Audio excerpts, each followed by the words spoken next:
Okay, I guess I'm now live, but we have some technical issues. I just need 1 more minute. Enjoy in the meantime the music.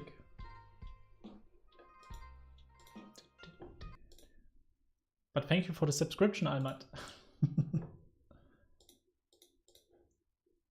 All right, so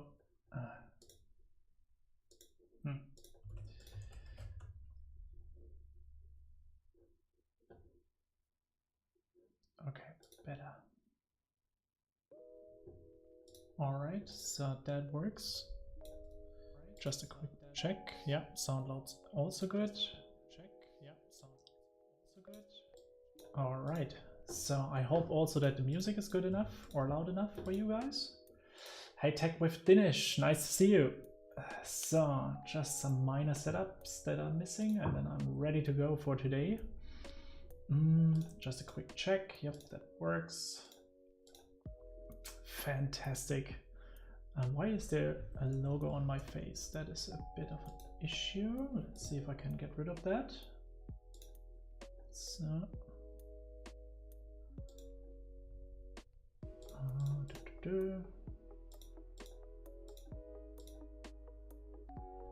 these are the defaults.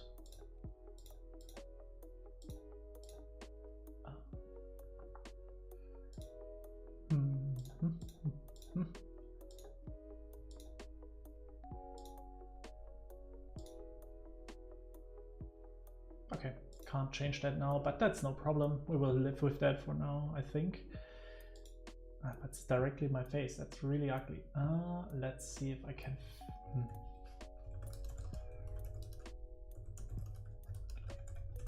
Up.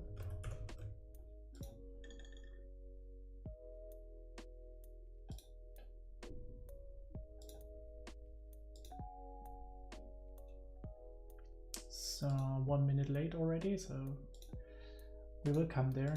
No worries, no worries. In the meantime, I can open up the Flutter Engage as some advertisement.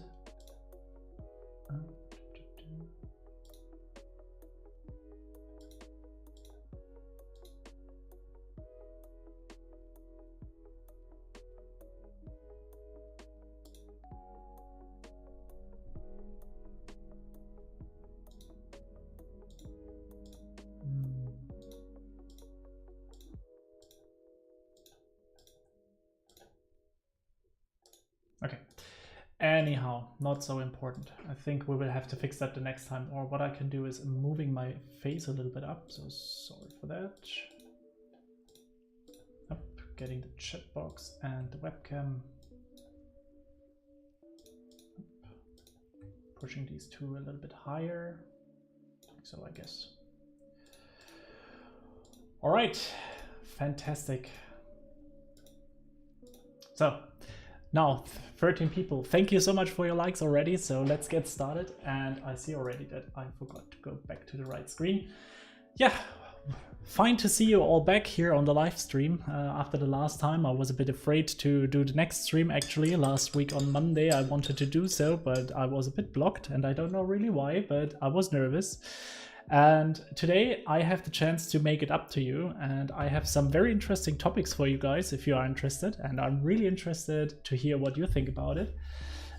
You maybe see up here, you see it directly the chat of yourself, more or less, and on top of that in the Twitch streams I usually had a to-do list, and this to-do list was very helpful for me because with that to-do list I could show you guys how the to-dos work. My problem with that was the following. I needed to have a Twitch account for that. So if I switch quickly here, I want to show you how that works. So there is this Twitch to-do list and there is a GitHub project. And that was pretty cool because it was an overlay and it was completely for free. And it looked a little bit like this. And the possibility here was that I can enter in the chat commands like exclamation mark, to do, add a new entry, and so on and so forth. And the good thing was that, yeah, that directly worked. The problem is it doesn't work that easily for YouTube. So I thought, how could we change that? So creating an overlay that we can introduce something like that into it. Hey Shivam, Augustine, perfect timing. I'm right now explaining it. So can I pop out the chat? Then I have that a bit easier and I don't have to turn my head always. Yep, looks perfect. Fantastic. So again, setup. So, but exactly, I want to create such a to-do list, and if possible, I would like to do that in Flutter. So the idea is that you have on top of me the chat, and then on top of the chat, you would have the to-do lists where you can see what we want to work next on. And if possible, that would be amazing if we have there a small Flutter application for that. Some interesting facts for this to-do list. It is created with a tooling that's called Nest CSS. It would be also very interesting to bring that over to Flutter. It's like a CSS framework that allows you to write in 8-bit style, having 8-bit buttons, also the radio buttons in 8 pixels, and so on and so forth. So maybe this is also a feature package that we can work on. I really like the idea here. So yeah, and the good thing would be that everyone can use it, and yeah, with that exclamation mark we have the possibilities. My first approaches looked a little bit like this. I can maybe quickly show you. I added up here just some basic text, because what OBS can do for us is like just using a file that we create and get out of this file the texts. The problem with that is a little bit, well, first of all, it's just plain text, which is not too bad, but to add something there, I would have to create a file somewhere.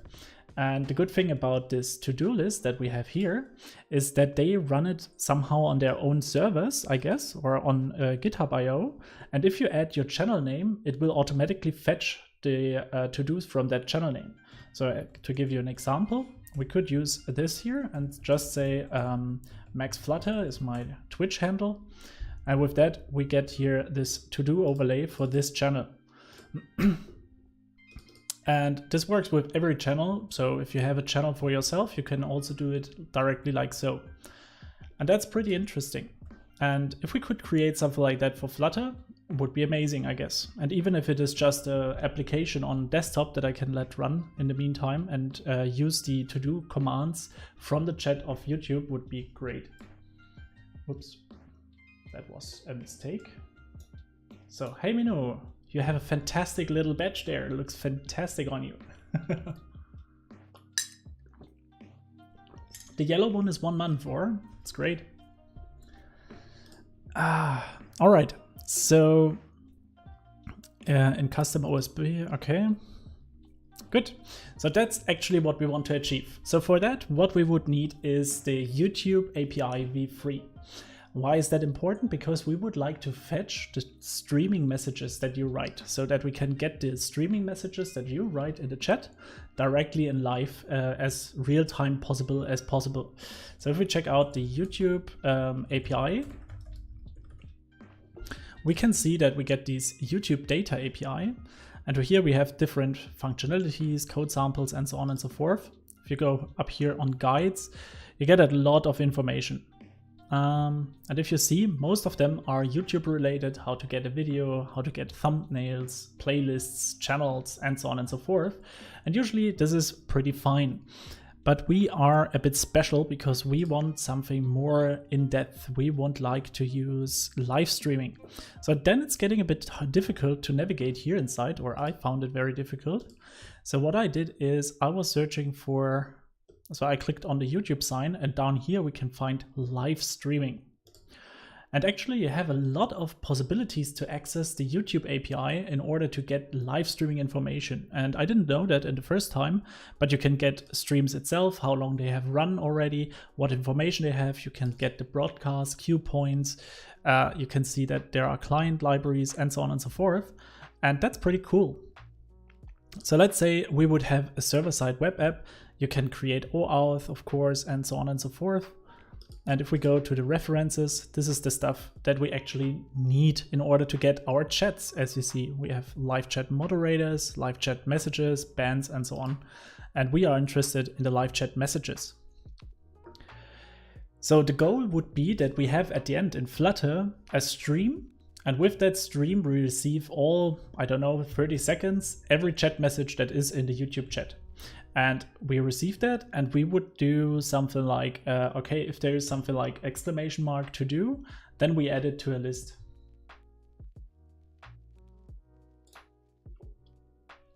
I can do that Python Hub. I know exactly how it feels, but yeah, I don't do so much advertisement on my channel yet. So I know how hard it is, especially at the beginning. So next page token response provides a token. Yeah. Oh, can I? Oh, fantastic. Good. So what is the common use cases? Let's read a little bit about it. So when you make your first request to retrieve chat messages, the API returns some or all of the chat history, depending on the length of that history. Messages in the response are ordered from oldest to newest. So next page token gives us the next page, and we have also the possibility of a polling interval. If you don't know what a polling interval is, it means polling is we as a client ask the server in a several time, so like 30 seconds, again for new information. This behavior is called polling. So if I'm going, hey server, do you have new information? Yes, here are they. Do you have new information? No? Okay, so I keep it. So the opposite of that is working with so-called web sockets. So that allows our client to be the API more or less, and the server sends us information back. So that's just a quick information guide. Yeah. And common use cases. This method has one common use case, which is described below. The buttons below the description. Okay, so we can get these informations. See code samples. Aha, okay, so we can curl against it. That's perfect. Oh, that is Flutter. We want to work with Flutter to get this API running. So we will do that inside of our basic Dart API or Flutter app at the end, so that we'll receive the information first, because I don't think that I will manage to create a web server and everything for it. And even if, then it would make sense to have at least one client who shows the information at the beginning. So today it was more an investigation, how much time and effort we will do and how we can implement everything. And then we will take the next step. Because what I already did is some investigation in the YouTube APIs that we have on pub.dev. But as you can see, all of these APIs are mostly in some kind of, let's say, alpha status. Yeah. So, oops, that was too much. Onur, I want to create a to-do list for this channel. So above here, you will find your chat messages, and on top of that, you find more information, so that you get the to-dos visible in the live stream. And I want to do that with an Flutter application. Okay, so what we can see is we want to request this URL, receiving the API key. Indeed. Header, authorization barrier, access token, accept application JSON, and compressed. All right. So we have also the possibility to test our API with the Google oAuth and an API key. What this is, we will see in a second, because in order to make this request here, we will have to pass in the API key. And the API key, this is the barrier which we have with the oAuth. So if we go to this is the HTTP request. Do we have here also a Dart code? Flutter for everything, absolutely. So Python, Java, PHP, no Dart, that's sad. Okay, but anyway, we can just use our HTTP plugin and call it like this, right? Your chat ID, live chat ID. Where do we get this live chat ID? Is that documented? Specifies the ID of the chat verbose.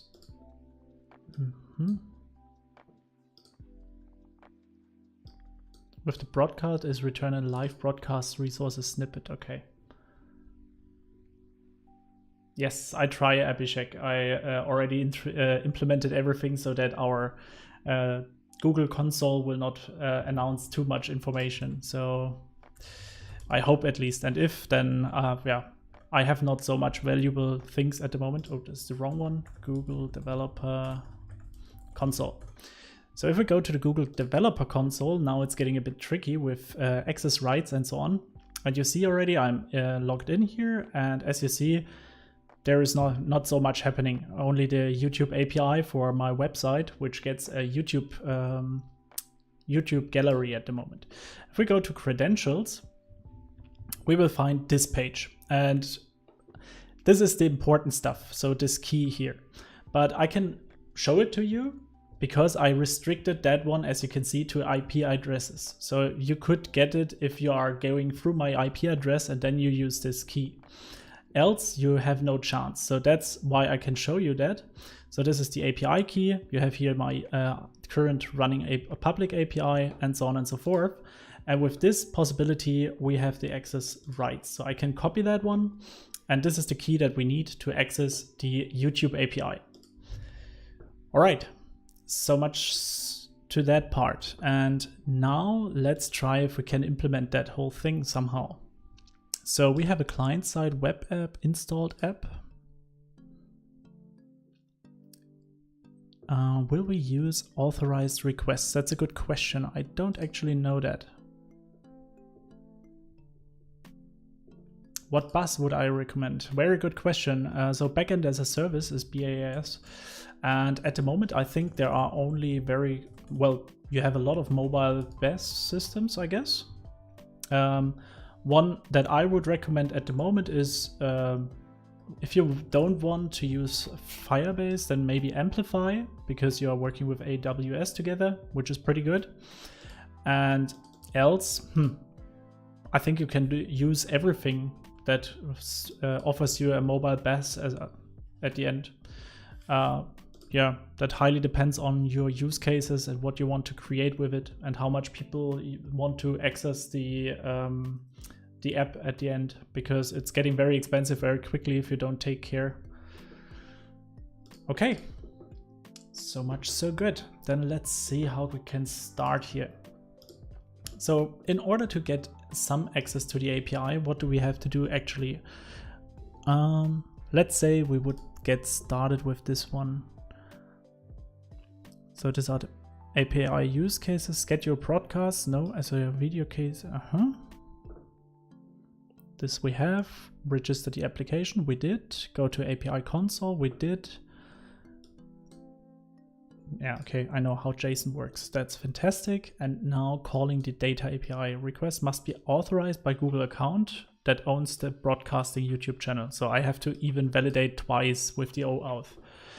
So let's see.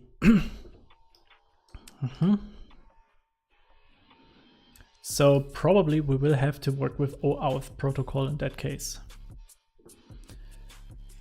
So let's see, supported and installed on a device. I think we will do this part here. Web application that securely store persist information, JavaScript. So I think it will be the application flow in our case. Mobile phone or computer, exactly.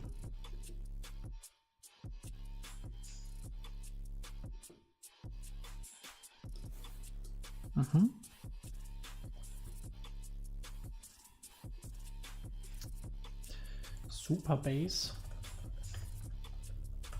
Oh, no worries, Juan. Oh, it's even capturing the Firebase alternative. Storage function.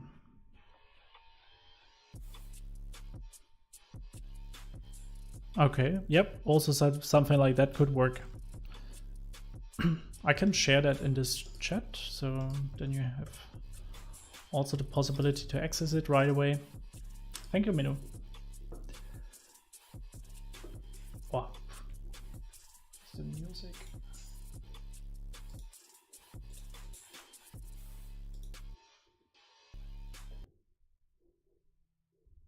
So, comes back in a sec. All right, so we have the credentials. We want to ask the API and we need some oAuth. If you don't know oAuth, oAuth is the default application verification. So if you as a user need to oAuth, then it means you have to write your credentials somewhere. You get a token back, a so-called barrier.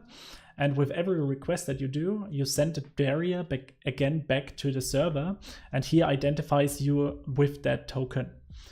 So this is the workflow of oAuth. Can have here a better look. So you have the application, you make an authorization request, you get it granted. And with this grant, you get an access token. And this access token can be sent for every protected resource that comes later. Good.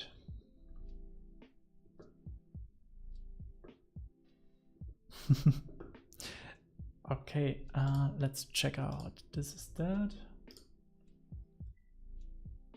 I have gone through it quickly, but the problem was I didn't have the time to completely grasp it and go through it in detail.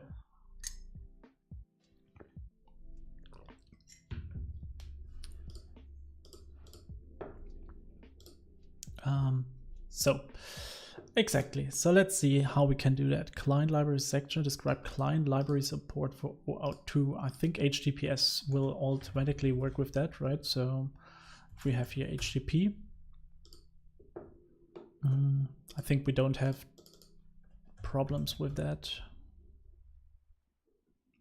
We could use Dio for that, would be interesting, I guess. Or remote service via oAuth 2 on behalf of the user and making authorized HTTP requests with the user's oAuth credentials. Pretty popular. Okay.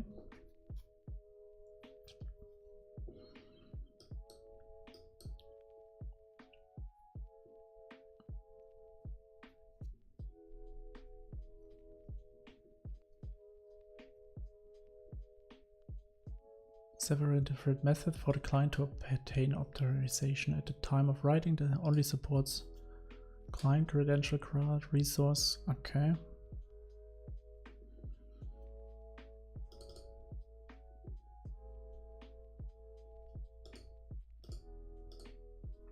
I think this is the part where we need these oAuth 2D client IDs then later. Create a client.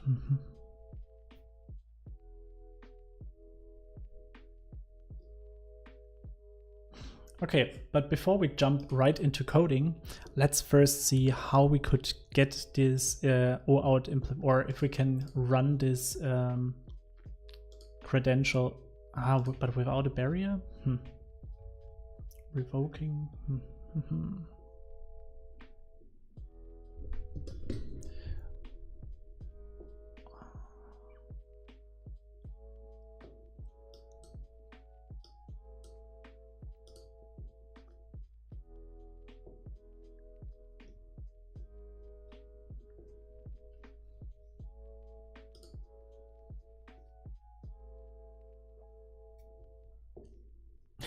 Is that good or bad, or is it just because of my headphones? Like this?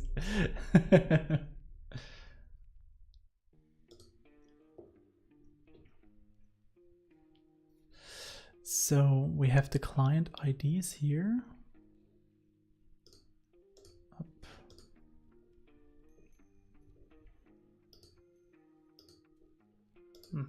Was not really helpful.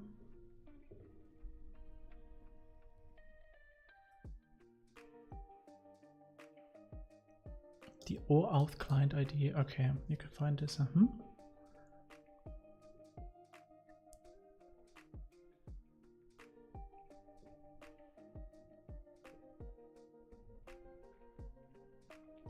I'm using at the moment IntelliJ, but I can switch to Android Studio if you want. They are all the same.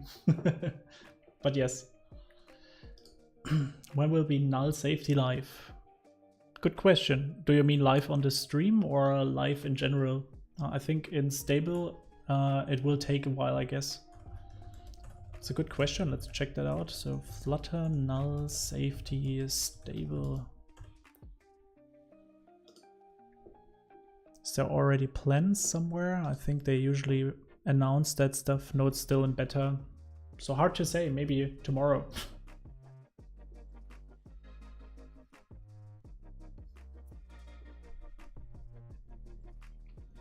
I think on the 3rd of March, right? Flutter Exchange,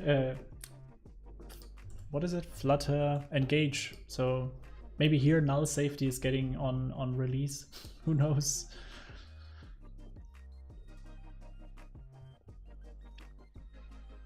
So we have the client ID, client secret, redirect URI.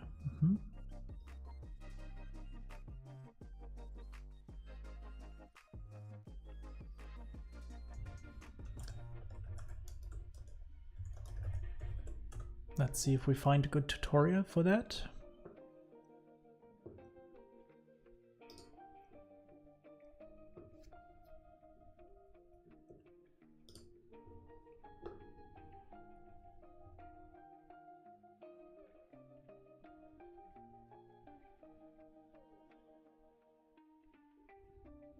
Create, get some out together.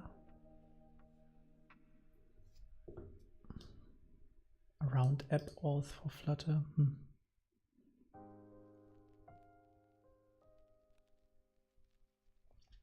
Nah. Oh, you're most welcome, Mohammed. So, okay, but oAuth 2 seems to be fairly complicated to just do it right away without any package. So I guess we will rely on this oAuth 2 package that we found seconds ago. With this guy here. At least I don't see a benefit of doing or handling everything ourselves at the moment. So let's read a little bit further. So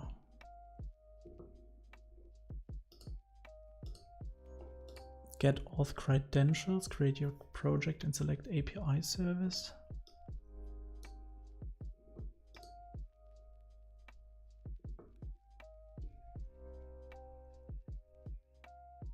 Vilkov, any.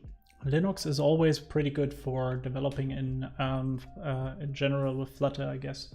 So at the moment, I think with Ubuntu, you are pretty fine. And also if you want to create distributions, I think there was a distribution that has a benefit in supporting.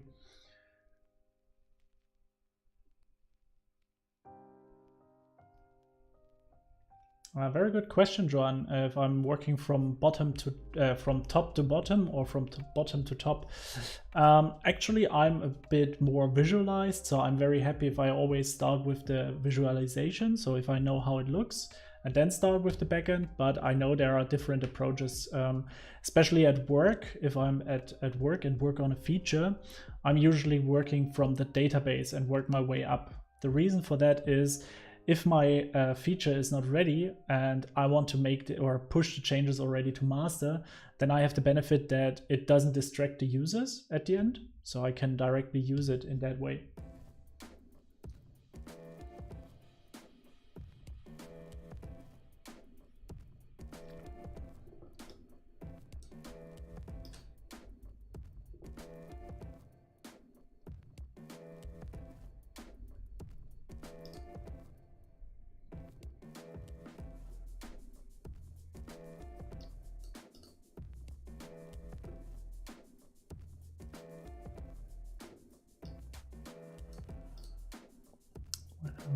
Permission to receive oAuth 2 provides several different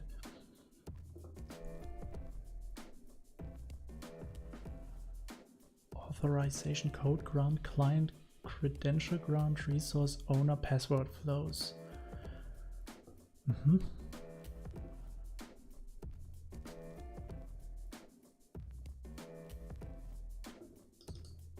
URI parse, okay, token endpoint, we get a token endpoint, identifier secret, redirect URL, this is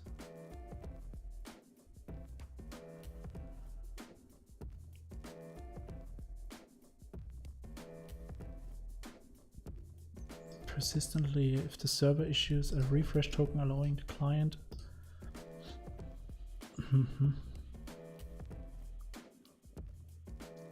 Interesting. So it's getting a pretty difficult topic today because I have never done oAuth 2 in Flutter. So maybe we will get some very interesting insights.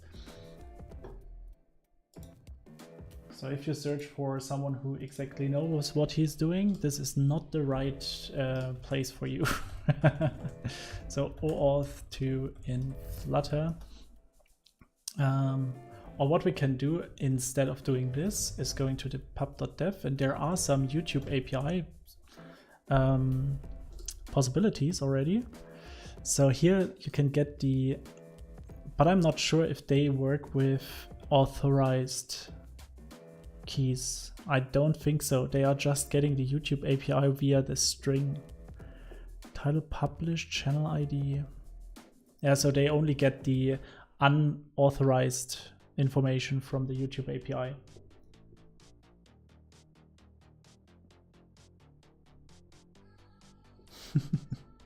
Yeah, I think Minnow is everywhere. It's crazy. So let's search for YouTube. Oops.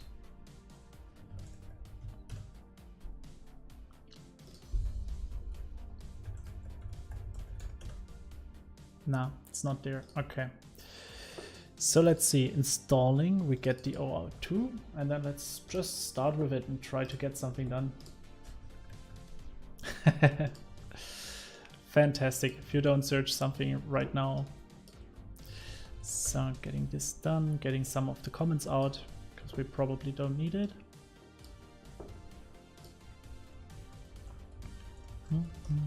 And I think we have also time, right? I also stated at the beginning of this stream that I was, from the last stream, so overwhelmed that I needed some days break of it because I was so nervous to restart the streaming time. Yep. So yep. Let's get that into. It's also something very interesting. I already made a lot of talks besides of hundreds of people in stadiums, and also talked as a, how do you call it if you make...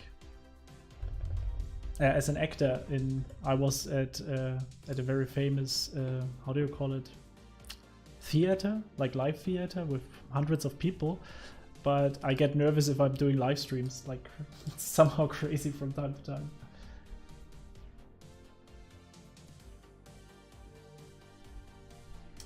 Indeed, you could do that.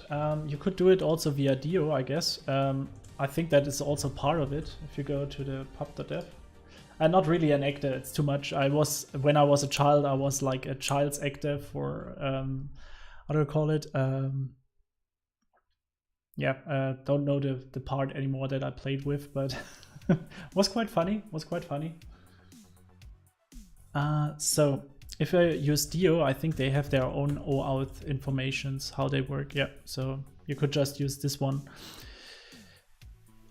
A customer oAuth client with token storage and interceptors for Dio. Instantiate your oAuth client, take in token URL, client ID, and client secret, password grant, and with that you get your token, and then with that access token you can save that and refresh it. So I think this is the Dio way at the moment. And if you want to re-implement it yourself, that shouldn't be a problem at all, because oAuth is just the idea that you send to an URL your users, more or less, and they have to authenticate themselves, receive from that a token, and you get that as a string at the end. And for every request that you will make, this token is called a barrier token, and you can send it with that HTTP request, and then it will work. Okay. So that didn't help me anyhow. So, so back to our try here. So we are here, oAuth, we make pub.get. And I think we could do that also in an iOS simulator now. I think, on the other hand, if we have that already open, can just keep that. Okay, and now let's try to implement that step by step. So we have that, we go here to the example, and I will just copy the whole thing outside.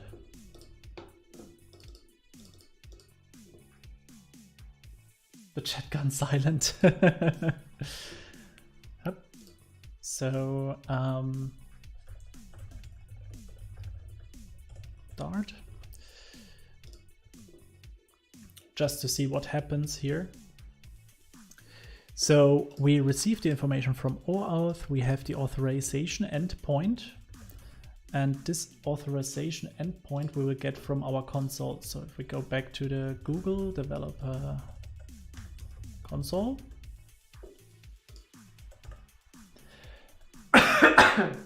Sorry for that. How is it called that?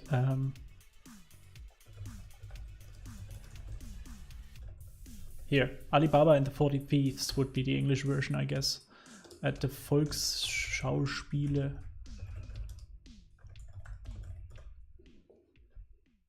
So here you can see that was the theater that I played with, and I was one of the 30 thieves. I think that was 10, 15 years ago, something like that. So yeah, I'm famous, absolutely famous. Good. So here is the client ID for this oAuth client ID. I guess this is what they want here, the authorization endpoint.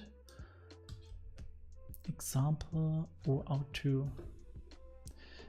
Our endpoints are provided by the authorization server. They are actually usually included in the service documentation of oAuth2. Just checking out if this is the right one.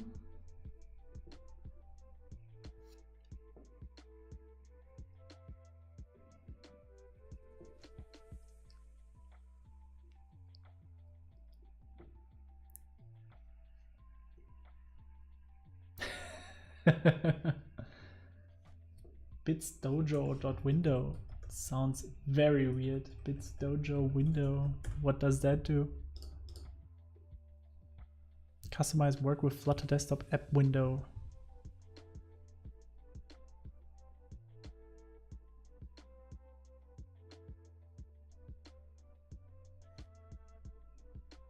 Ah, funny. That is to remove the execution on top and everything, so cool. No, I have no idea. Sorry, Minu. I have to check that out myself. Good. Obtaining an access token from the Google authorization server. Google must obtain an access token that grant access to the API. We understood that. So how do I...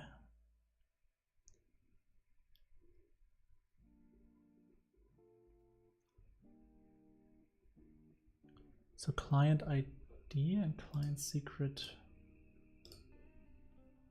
So the client ID is this one.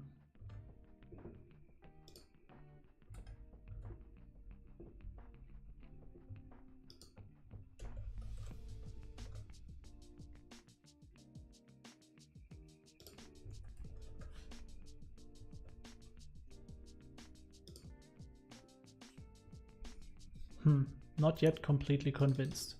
So this is the client secret. So that would be here.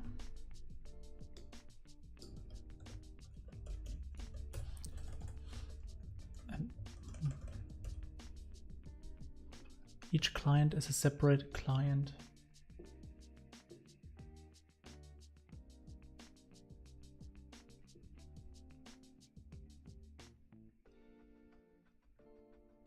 Checking Dart version. Yeah, that's the usual work case. You have to just say Flutter Doctor in the worst case, and then it should do the trick. So if you make Flutter Doctor and wait again, it will show you the problems that happens during the installation if there have happened some errors.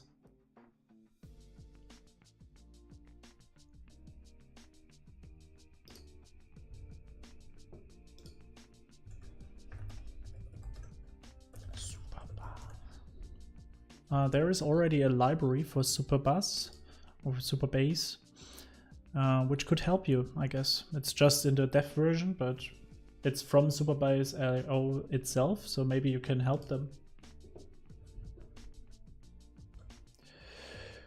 Okay, but I'm not convinced that this is everything correct what I'm doing here. So the oAuth to Google authorization endpoint.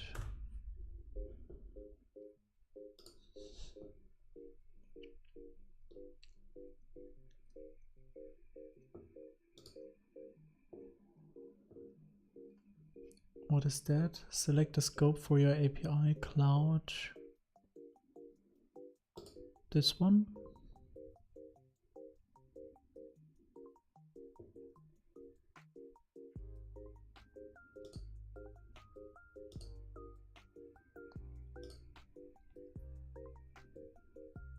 Would be this one.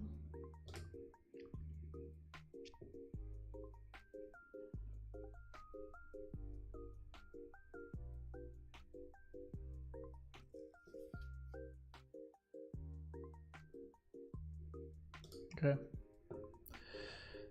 Not helpful.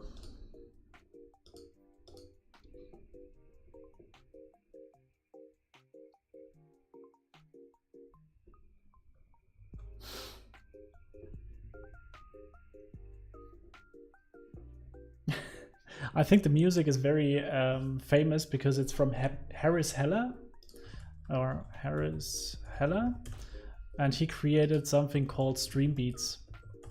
And this is lo-fi from Stream Beats, which is completely copyright free. So nearly everyone uses it at the moment. It's like crazy. Also the Stream Beats original, it's really good music and completely free. So perfect for every streamer like me.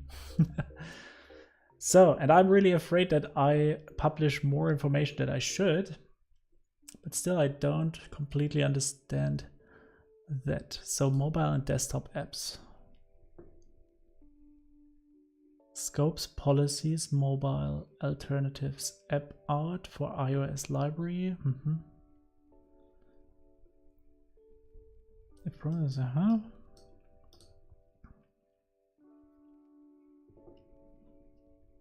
client ID, the selection below, custom URL scheme.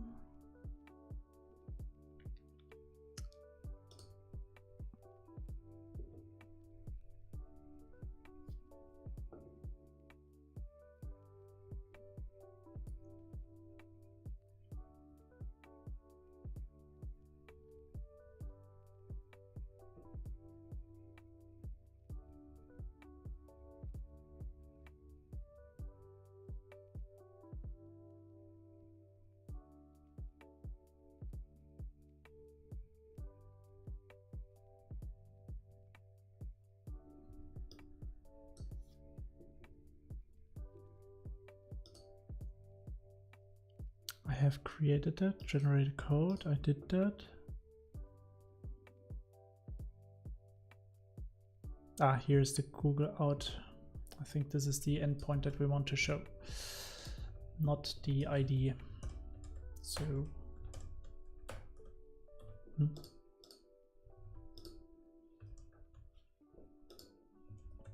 Huh? What is wrong with my shortcuts? Ah, here we go. How I change Musica? You cannot. How I can change my password email? Where?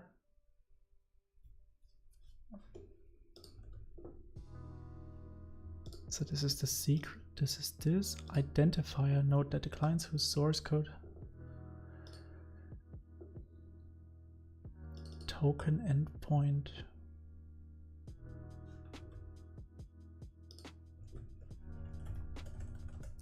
.oAuth 2 with Google.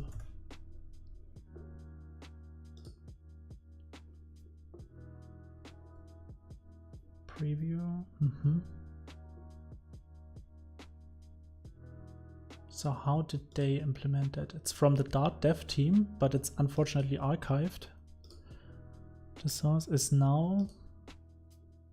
Okay, so there exists another one. Ah, fantastic. So we can just use that, I think. Is Flutter Web ready for production? No, indeed it is not. Flutter Web is still in, I think, beta. And until then, it is still not production ready, at least not yet. Maybe on the 3rd of March, where we have the Flutter Engage, but I doubt it somehow.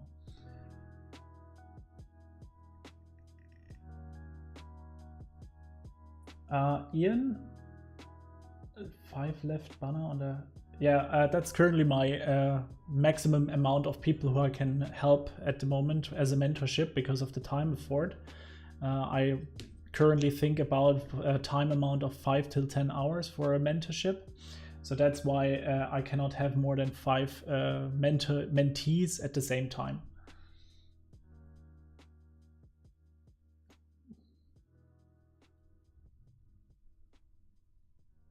How about web dev using Dart and HTML? Do you have the item stream list?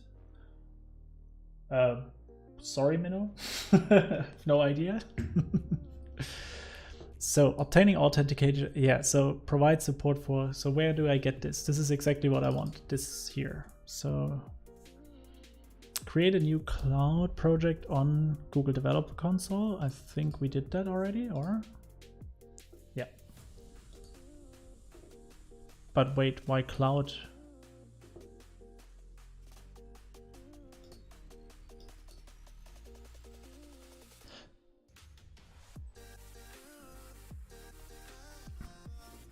Client-side web app. APIs and out, obtain application credentials.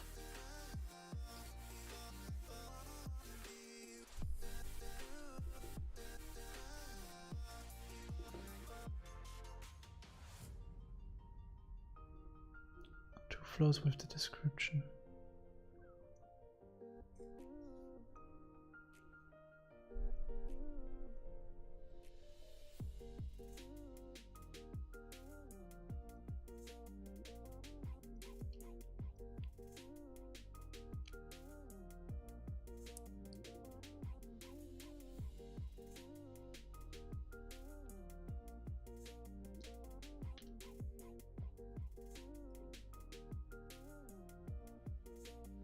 Not sure, and I think that isn't a problem for them. I think the iOS just jank problem is a completely different topic. Don't know if there is even the same team working on it. Could be that the Flutter team is split it in different teams, you know, for that. I'm not sure.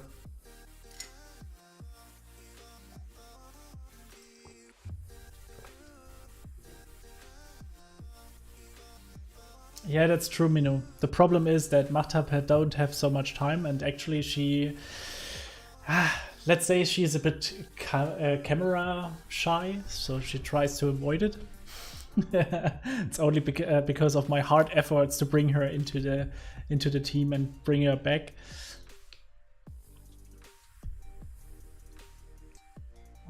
I don't know, Abdul. I don't know both of them, to be honest. And besides of the mentorship program, we can talk there in a separate part. Maybe I have to create a video for that. So, but still, don't solve my problem yet. So let's see. We have the Google APIs here, HTTP client. So and automatically refresh the oAuth2 token. So create a new project on the Google. Enable all APIs that we want to use. Obtain application credential for specific application type. Dev console project APIs and auth credentials. Dev console.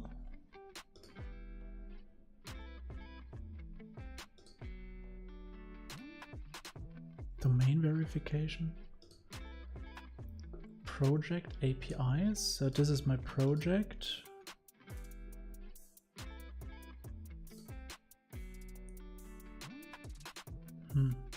Enable APIs and services.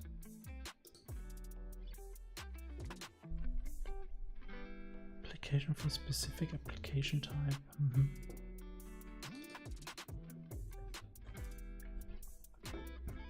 Client-side web application. Installed console application.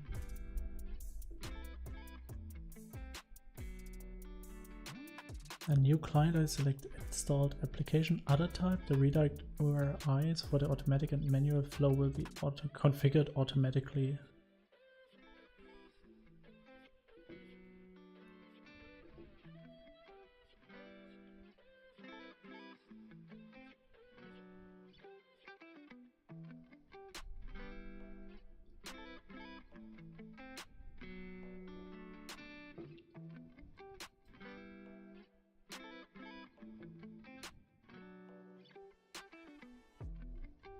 browser proxies or other issues, it is also possible to manually flow via obtain.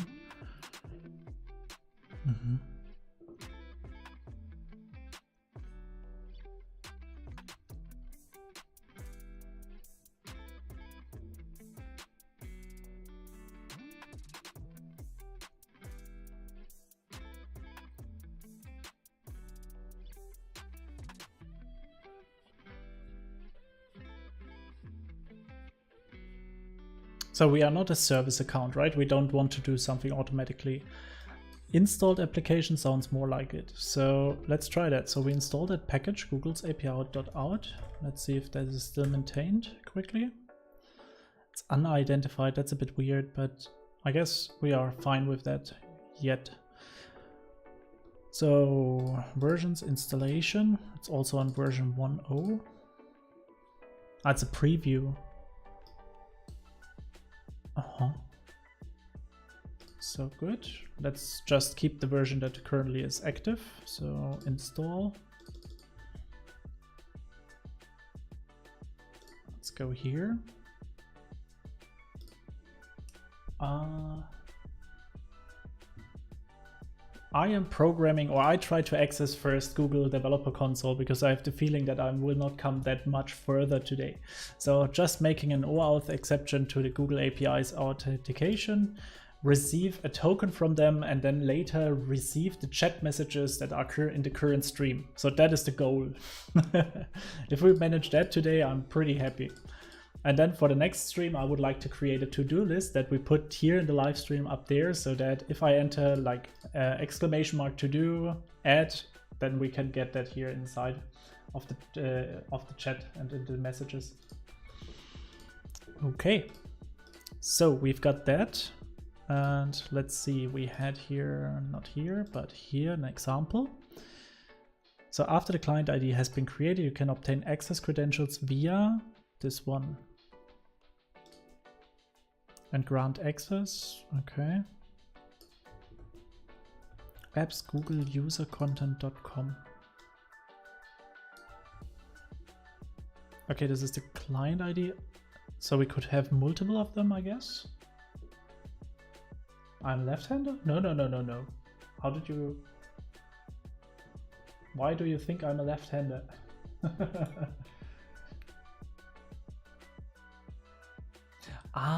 No.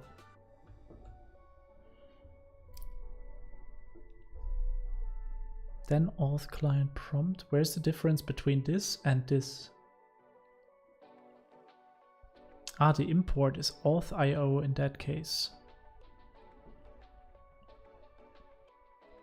Obtain access credential via user consent or via user consent.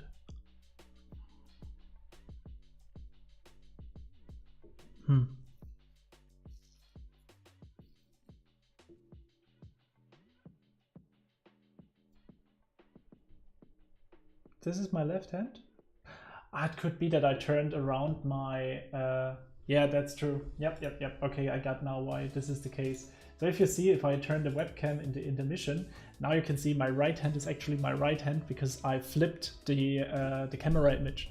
So in the intermission, I think you should see here the chat messages. So if you write now something, it should explain why you think I'm a left-hander. So, oops. So let's try that. Yeah, so fantastic. Here we go. There.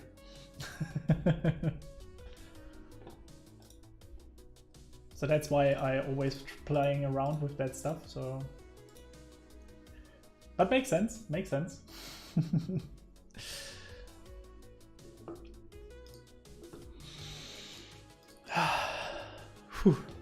Okay, so calm down, drink of water, would Deepak say.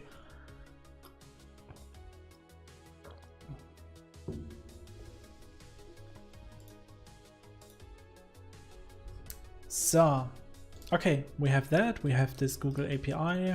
Next step, what could we do now? We want to... what I want to do is just trying this part out now. I just copy that over. And what I will do is, I don't know, make a big button. If I press it, I want to log in. like removing all that stuff. Wrong keyboard. Like here.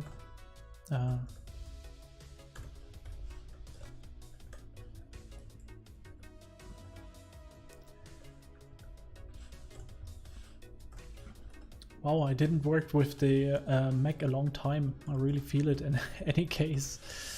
Text, yeah.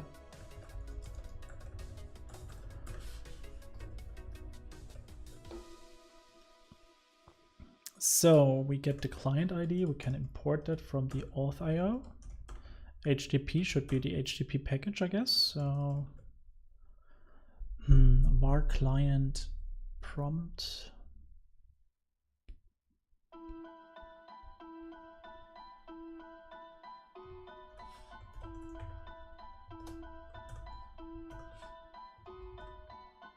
Create local, nope. So http.client, that should be, no, that's just the HTTP client. HTTP as HTTP. I think that should do the trick. And what is wrong here? Because of the 3 dots, we don't need them. And the prompt should be a function, and because it is later declared, we cannot use it, so it should be here.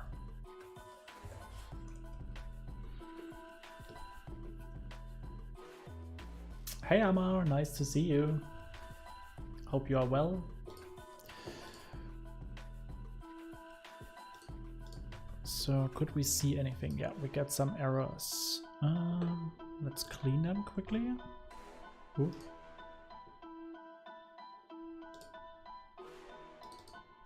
Counter isn't used, that's true, we don't need that part. And the floating button is also not needed. So crash, fantastic. List dynamic is not subtype of string. Okay, that's different. Scopes, yeah, okay. Because we use here var, it's string.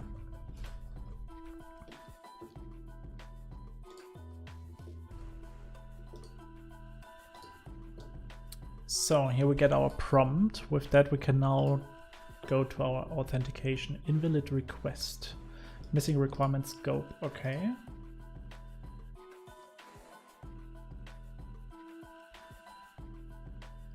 Stream make vows from everyone. What is a vow?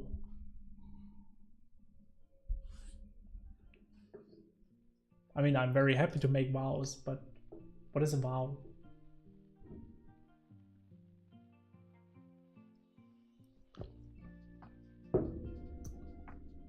It's interesting, I'm always surprised how long the delay is between you and me till I get an answer.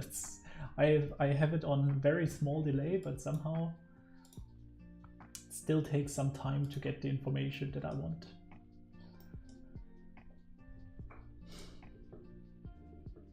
So let's see. Okay, I cannot log in.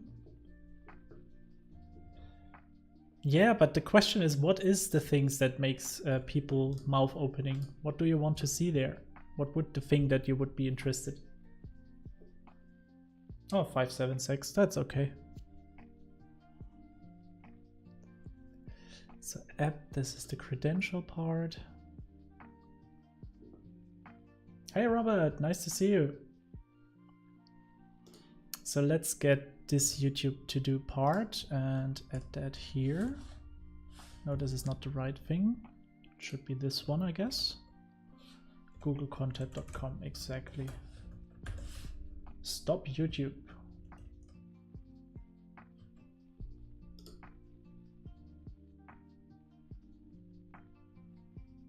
Two positional arguments. Ah, the other one is the secret probably. So the client ID, yeah, it's the secret. Cool. Yeah, it's getting bigger and bigger. A bit of a surprise for me, for myself, I have to admit. As I said the last time when I was streaming, I was so afraid that I couldn't stream for a week because too many people were in the stream. So list of scopes, what would be the scope here?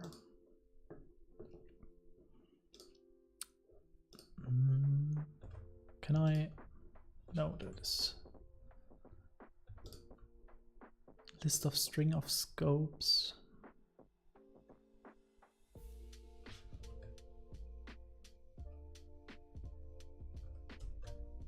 Hey Saya, nice to see you.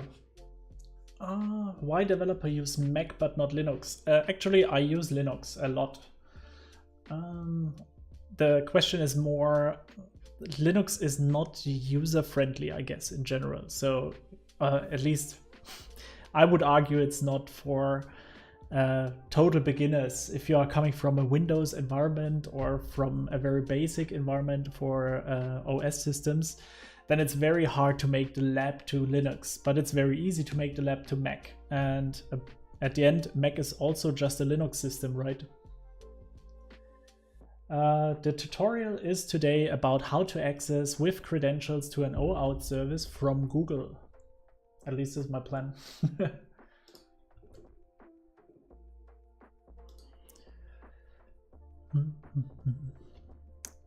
So we have the client, we have the secret, but we don't have scope. What is the scope? Where do I get scope? Is this the scope? Actually a bit surprised that this is so complicated here. So where do I get the scopes?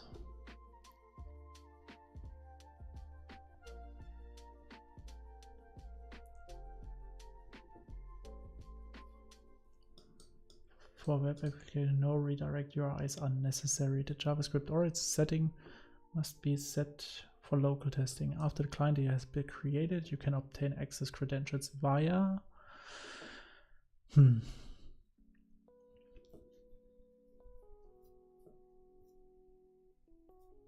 now bear data on behalf of the users for requested oAuth scopes. Okay, I guess I will find them here. Here we go. There are the scopes. Platform training, access approval. Okay, so we will have to scroll a little bit to the YouTube data API.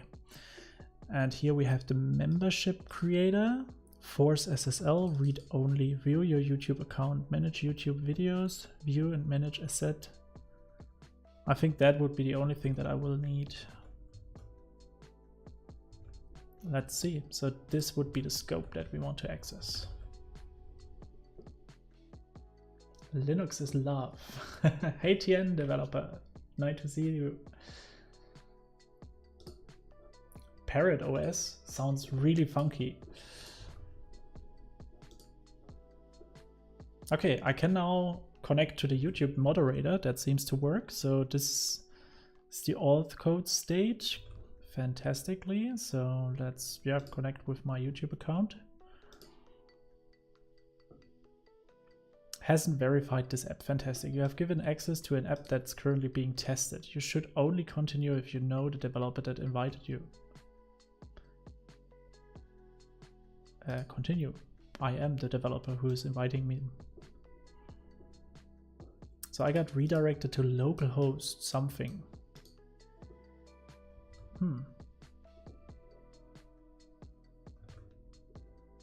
Unhandled socket exception, connection failed, OS error, operation not permitted. Ports for free, okay.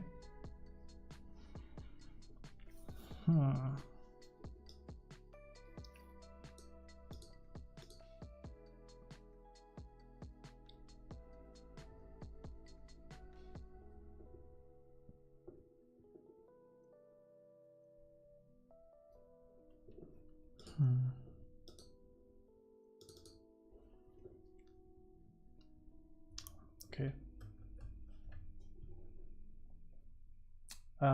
Thank you for your very helpful message, Brandon. I'm very sorry for you. You get off this channel.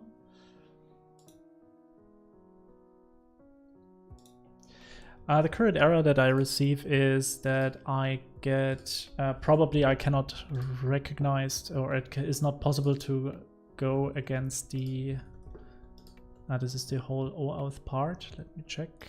I think I can get rid of that for now. So if we go back here and I try to log in, we can see that I received the grant URL. And if I try now to access my account, here we go, continue, then I can allow everything, but I get redirected to a wrong URL. And I guess the problem is that I received the operation not permitted because I don't have the allowance to do so. So that would be the problem, I guess. Sorry, it's for Massa, not for me.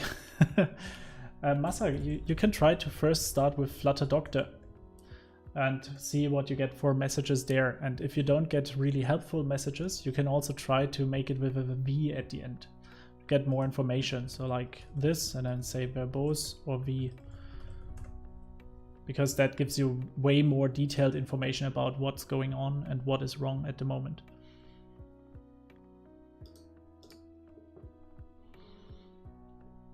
Okay, so I guess the problem is that I have restricted my API key for myself.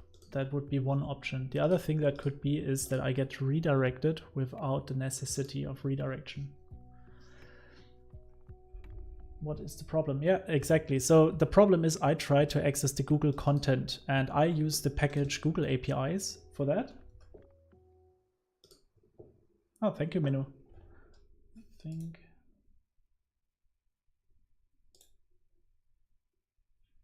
Perfect. So thank you, Minu.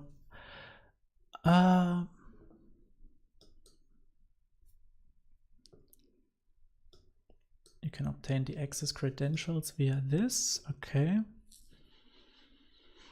So we have defined a scope and we access it via the automated, no, but with the installed console application. So the redirect URL is automatic and manual flow will be configured automatically. Can obtain access credentials. We have entered the client ID, the scopes. Obtain access credentials via user consent. Then it would be a then.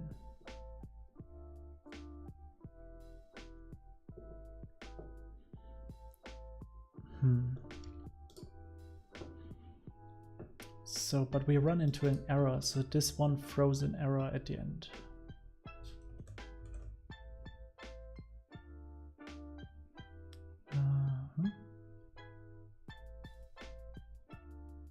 With exception.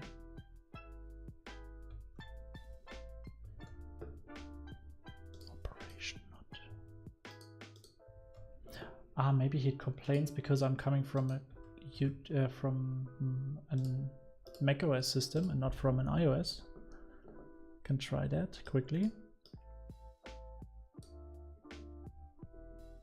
Hey OP Gaming, nice to see you.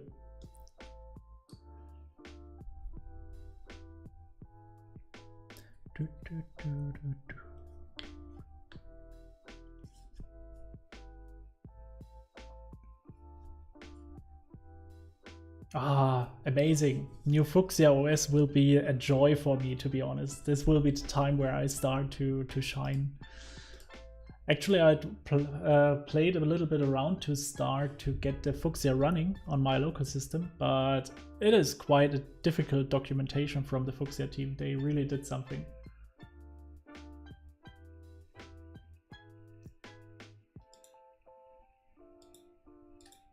How to hack wife.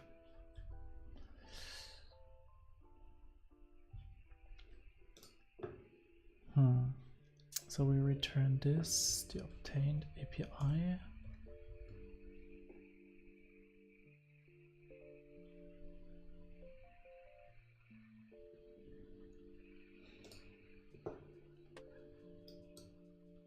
Client close. Proxy or other issues. It's also possible to use a manual flow via obtain. Complete with a future string which contains an authorization code.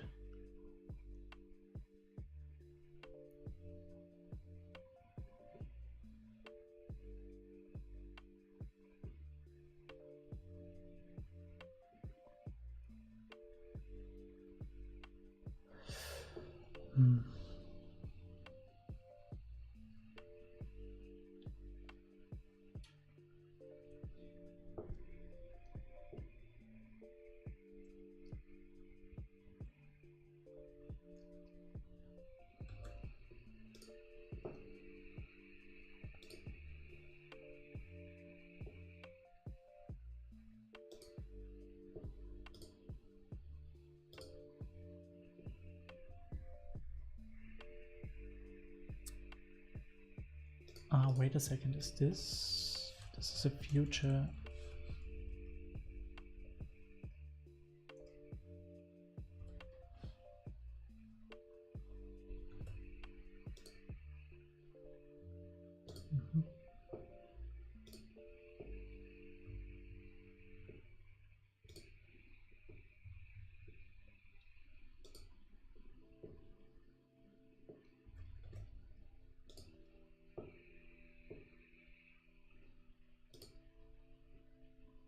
I think if you want to hack Wi-Fi, you will have to go to another channel because there are real device. Yeah, that's the next application. Ah, okay, here I received it now.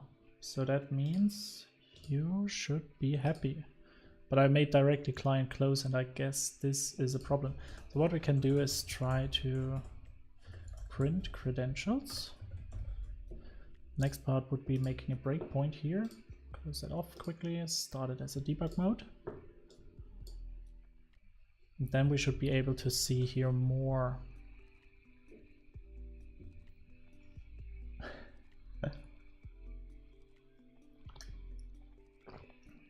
These are the real live stream challenges that you get. You have to answer some weird questions.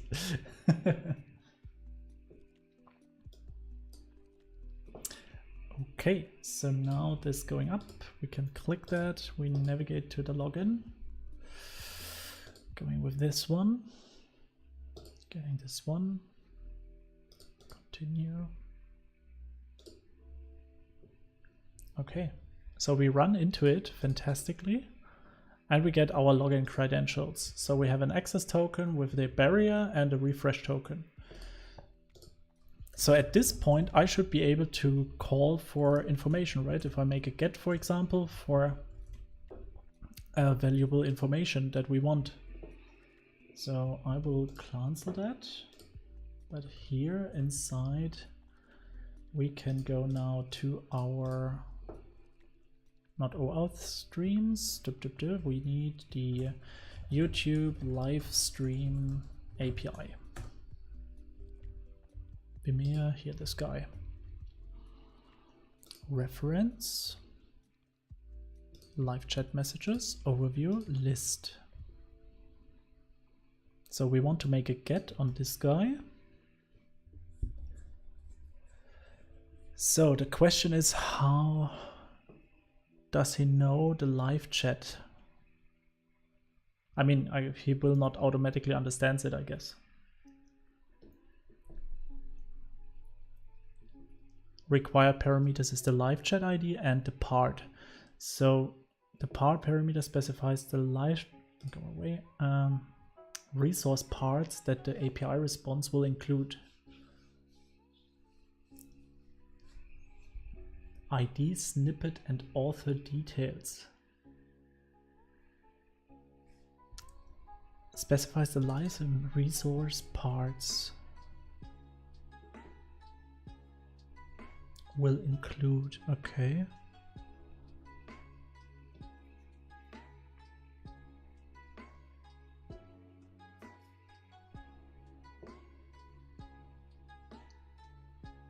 So that means we first need the information about the current broadcast, right? Because we need the live chat ID. So the live broadcast snippet, live broadcast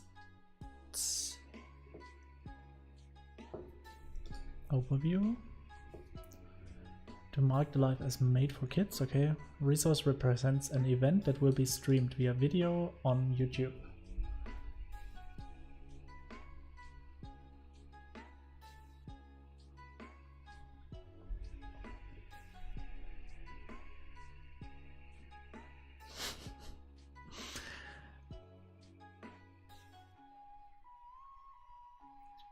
Okay, snippet, properties, actual feeds, status, all that stuff. Okay, but what we want is to receive this method.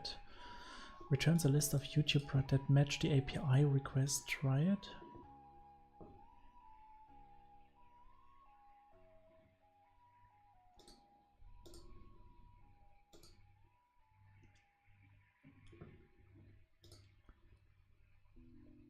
Active broadcast type. I don't care. ID we don't have. Mine. True.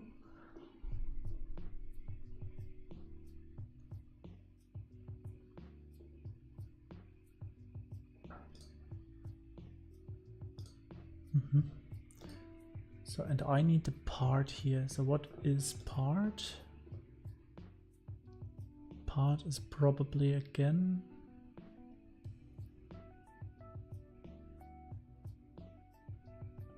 the part parameter.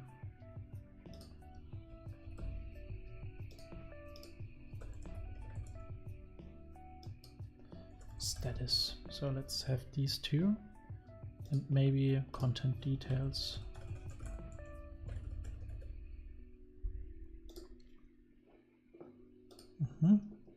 I authenticate, right? So let's see. Bad request.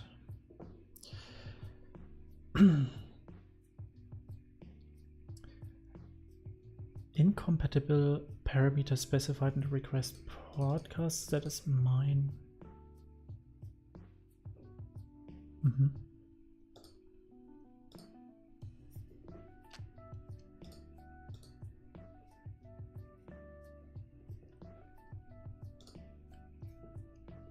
Oh, okay, fantastic. So here we are. Finally, we get some information. So that means we have currently one running. I think it is active broadcast. So there are some information about it, if it is encrypted and enabled exactly. Do we get a name for the whole thing?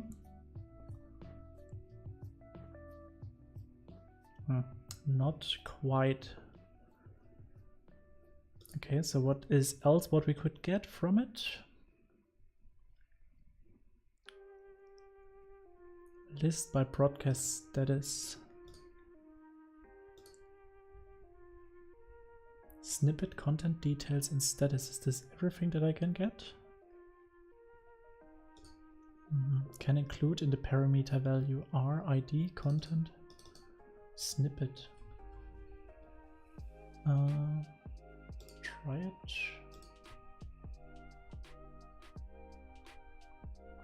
ID, snippet, content details.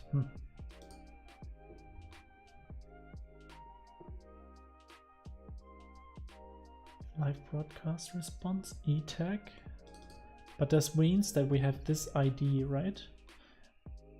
Exactly, and this is the title here. So we have the YouTube API, create a to-do list, blah, blah, blah. Exactly. So fantastic. The description, defaults, thumbnails. So this is exactly our live stream at the moment. And now, if I have the possibility, I can take this ID to receive my live chats. And this should go into this guy here. So the live chat ID is in this case our the live chat, the wrong property.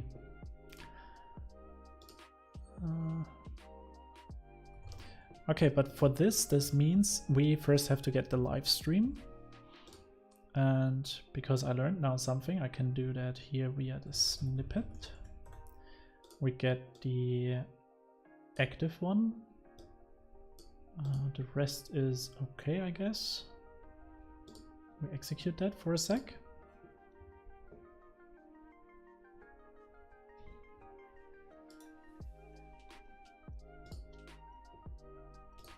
And with that, we should be able to receive that. Exactly, we get the ID. And with that ID in mind, we should be able...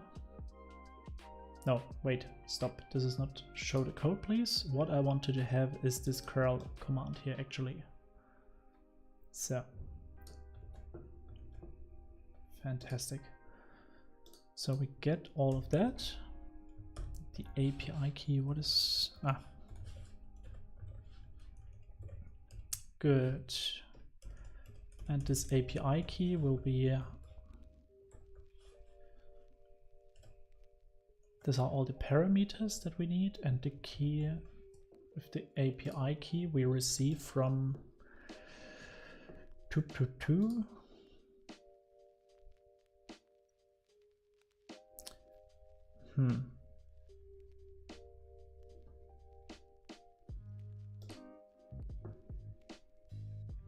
what is this API key in that case? Is it this one? Sounds like that. So let's take this and maybe create an API key for that. Wait, here.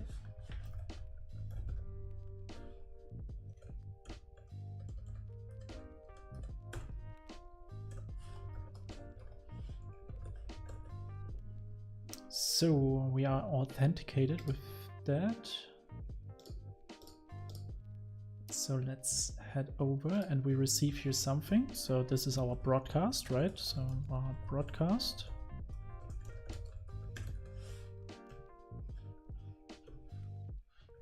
Really, the World Compliment Day is today. Not true, we don't need their brackets, fantastic. And this broadcast should be, it could be final actually. It's just out of convenience, sorry. So we receive now this live broadcast. This is not anything, right? It's an object. So the question is now, do we receive the answer that we receive is a JSON probably. So with that we will have here not a broadcast, we will have a broadcast JSON, which is a map of string dynamic.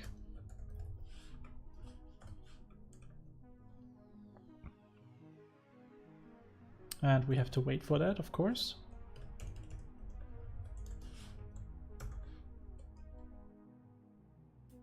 It's a response. Wait. Okay, so not quite, but good that I checked it. So this is a response object and we want to access it via the, yep. And this is final. Still complains, why? Can't be assigned, it needs to be awaited, of course.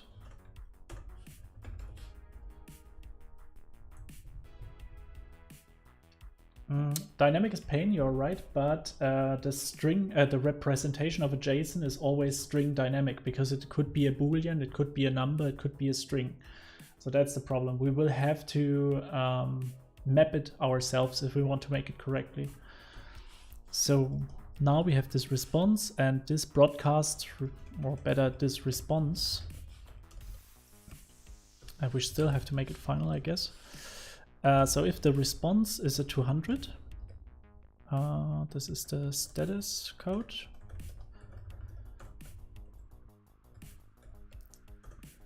So then we want to do something like getting the response body. String dynamic.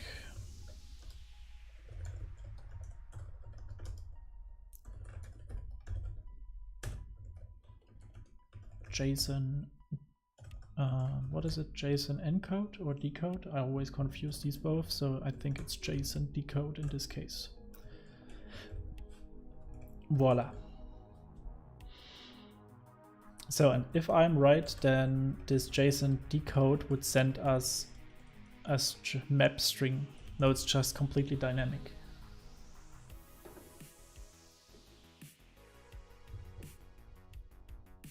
JSON encode gives us a string and this one gives us just a dynamic.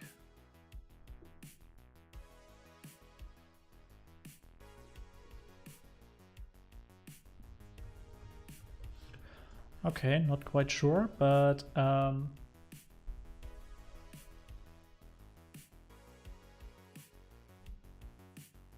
to be clear the screen.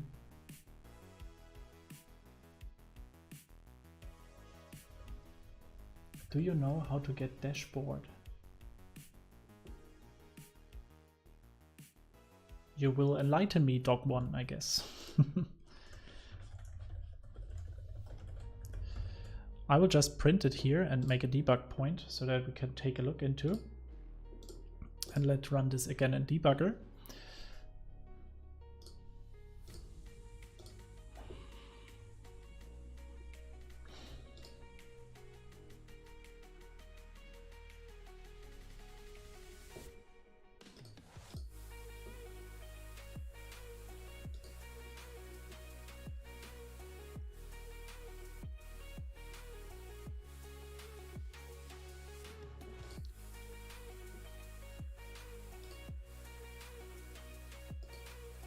What do you mean with a dashboard?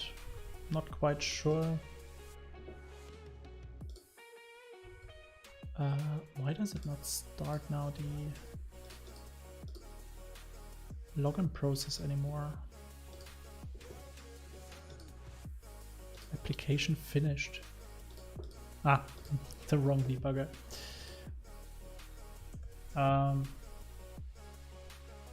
Okay, there are some fantastic tutorials. If you go to Dashboard, Flutter, GitHub, you will find a lot of possible dashboard concepts that are made already with Flutter. And I highly recommend you to check out this always with a GitHub part. And then you will find some amazing concepts at the end. So if you, for example, check this one out, don't know now if this has no license, so you have to be a bit careful about that. This one neither. But it will give you some hints and ideas how you can do it. And if there is a license with it, you can also use it as an MIT. So for example, this one has an Apache 2.0 license, so you can use it right away. So if you say this would be something that you want to have, you can directly use it. So yeah. If I have a picture, how do I place a text under it? You just make a text widget underneath of the widget. Shouldn't be too complicated. For Discord bot, I think then it's getting a little bit more complicated. Have not so much experience with the dashboard, with the instance of access credentials. Okay, but we didn't run into that one, right? Did we get an error? No. So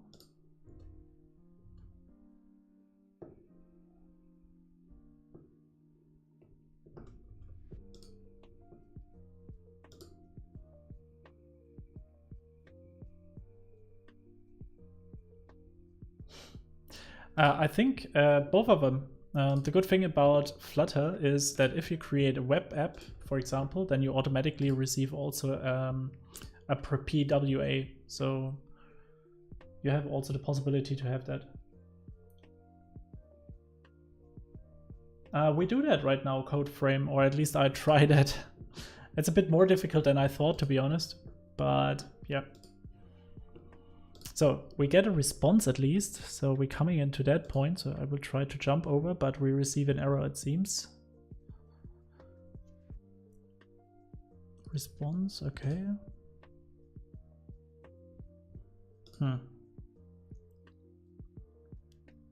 So let's have a try.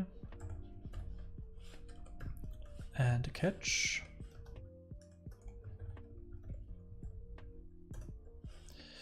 And print the exception. And get, of course, all these parts up.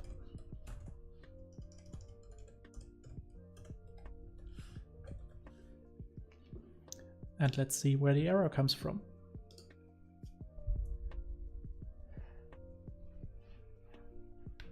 No worries, Dog One. Thank you so much for joining. Hola, ¿cómo estás, Sanjay? Hola, ¿cómo está? And what was the other thing? My only Spanish things that I can. I think de nada, which means for nothing, I think. And there was also mi soy Max. I think that's also it too. How do I put a Facebook logo in my footer? Because my teacher don't want to respond to my questions. Oh, de nada. Yep, true. Welcome, Procode. Nice to see more Flutter interested people here. I hope you participated in the 30 days of Flutter and now you are nearly an expert.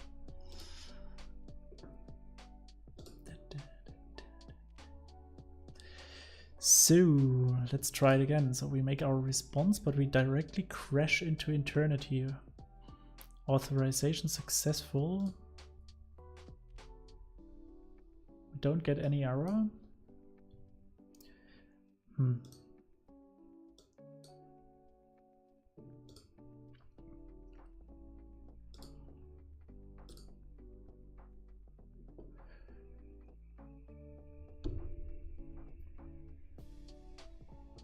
Until now, I don't hear anything different. Marsoft. So Flutter does scale pretty well with bigger applications, at least what I heard so far.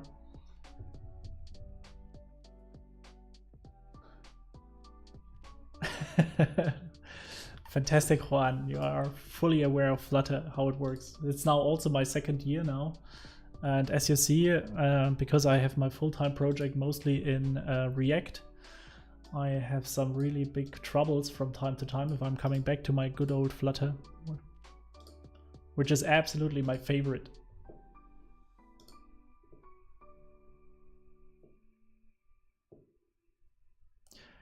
Procode, I think that is reason for yourself, I guess. To string. For the exception, you mean? Yeah, good point. Good point, you see. Instance of... we print this response body. Or we print access credentials. So somewhere we print it. The question is, why is it not running into my breakpoints? Then credentials. We print here, okay. But we don't come into these parts. Wait, that is weird. You're most welcome. Because of your animations, I highly recommend you the following. If you go to pub.dev, you have the animations package. And this is a pre-built package from Flutter and Google team, and they offer you like these fancy animations everywhere. And they are super easy to use. Highly recommend them to check them out. So with some basic clicks, you get a real cool application there. So back to that. With that, try it again, log in. Click twice, maybe this is the problem. Okay.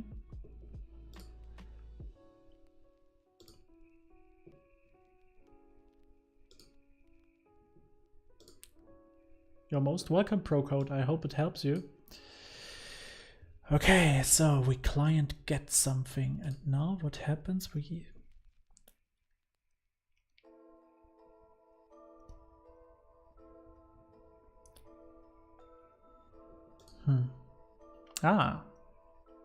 Okay, finally.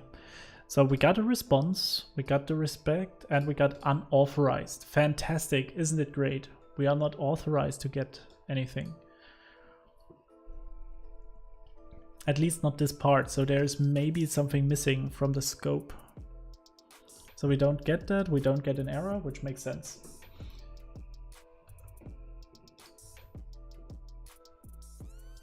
That's true, Juan. Until now, I have some work with responsive, but mostly in live streams actually. So if you check them out, especially in the Flutter website, there we created some fantastic things.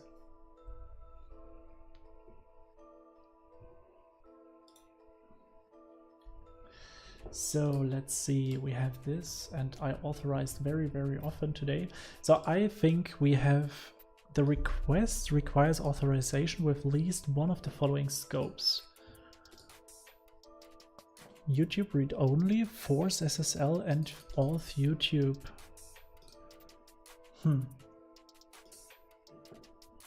I actually thought we are logged in with that, or I thought this client that we received are the credentials. Wait. This is the problem. We ask the client here to get something, but we have to, of course, give the credentials inside. So let's, no, I'm such a...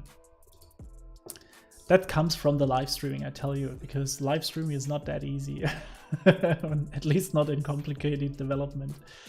Okay, so we log in, we get our credential, we come here. So, of course, this one is not authenticated, right? We don't do anything with our credentials that we receive here. So probably it would be a good idea to use it. So if we check out, this is the API key, can we, I think it was this one, and then evaluate expression. And if we check out this credentials, we cannot evaluate it. Okay, so we can go through that. That is okay. So the reason is inside of this credentials, we receive the access token, for example, ID token, refresh token, and so on and so forth. And this access token needs to get into the header of the client. So I guess, is this here somewhere? Client visa user? No, this is just how it gets cancelled.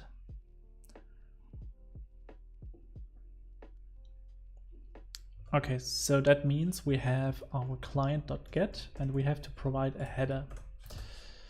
Exactly, headers. And headers will be a map, or yeah, map string. String, which is this guy. I'm doing that wrongly, I guess. So let's do that a little bit different.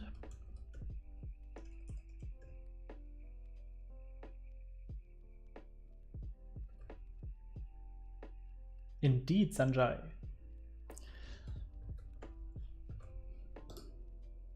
And you are most welcome here.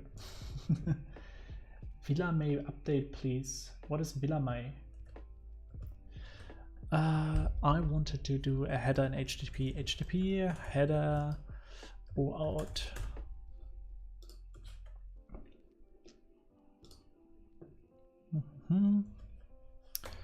Access token description, keep in mind. Exactly, so the barrier here, like the following. Thank you. So it's authorization, that's what I need. So that means if we have a map from string to string, yeah, headers,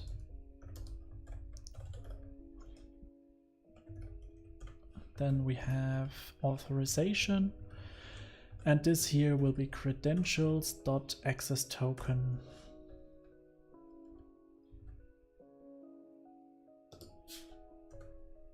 Why is it? It's access token, not a string. That's the access token. Data expired type to string.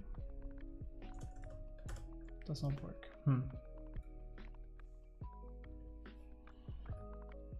Has expired type data.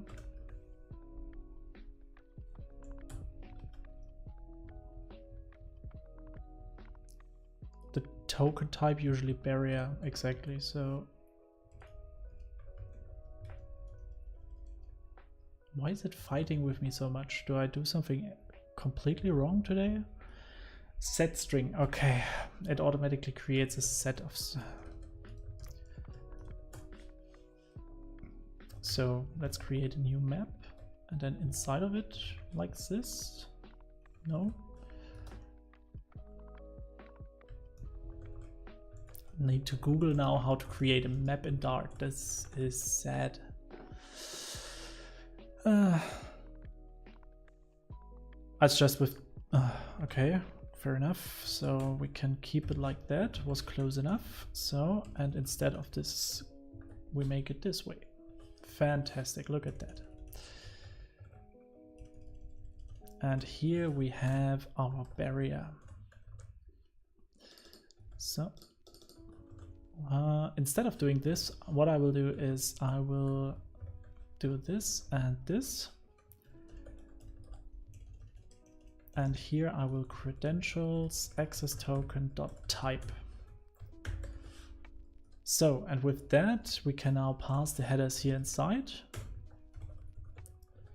And that should do the trick. All right, so that was a tough challenge today. Let's see how we come through with it.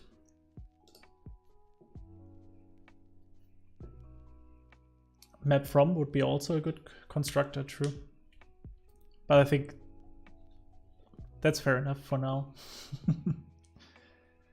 Semicolon? No, I didn't forgot one, I hope.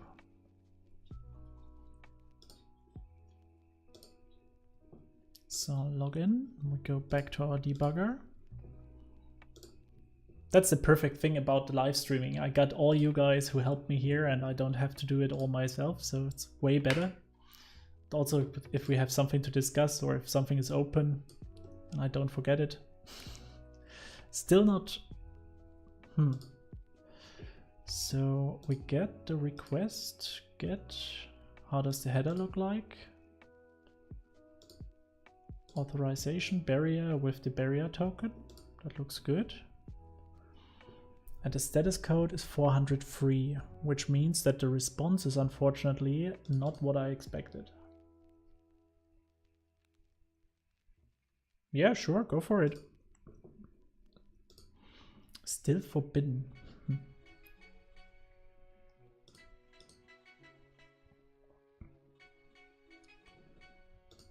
Forbidden.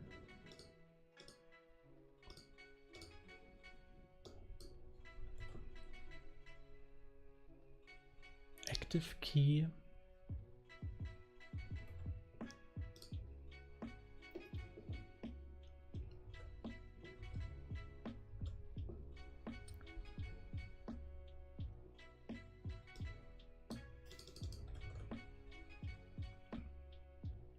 So I could add to the scopes maybe more, but actually I thought this wouldn't be necessary, so I just do that for testing reasons. And the last thing that I could expect is that maybe because I restricted it by IP that I forgot there's something to address. So status code is 403, then print response body response dot, I don't know, maybe the code length headers is redirected. Just print the response, I think that's fine. Only that we get some information here. So like 403 was unauthorized, right? Unauthorized. And then we pass in the response.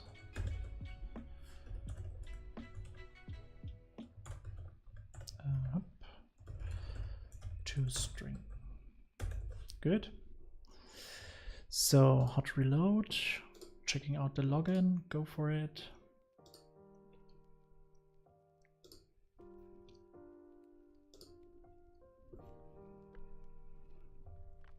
Okay, now it asks for more information.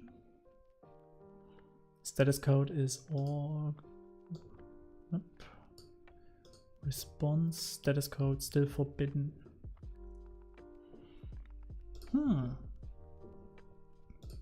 Debug.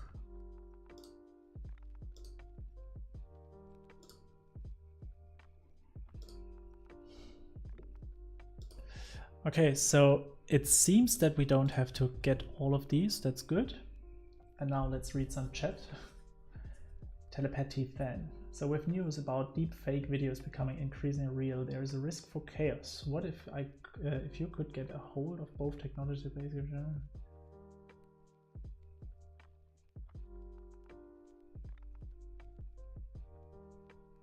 in an app inventor, please. Perfect app. So I'm working on it. It is a real cause.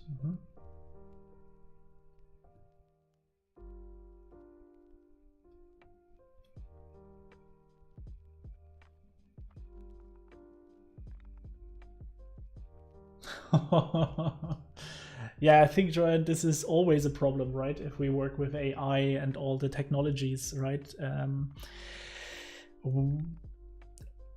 I saw a fantastic TED talk about these topics, and actually it is pretty scary, but there is also a lot of hope. And what technology brings is always two things. It brings us very close to doomsday, more or less, where it's getting dangerous and AI takes over control of the world and computers kill people.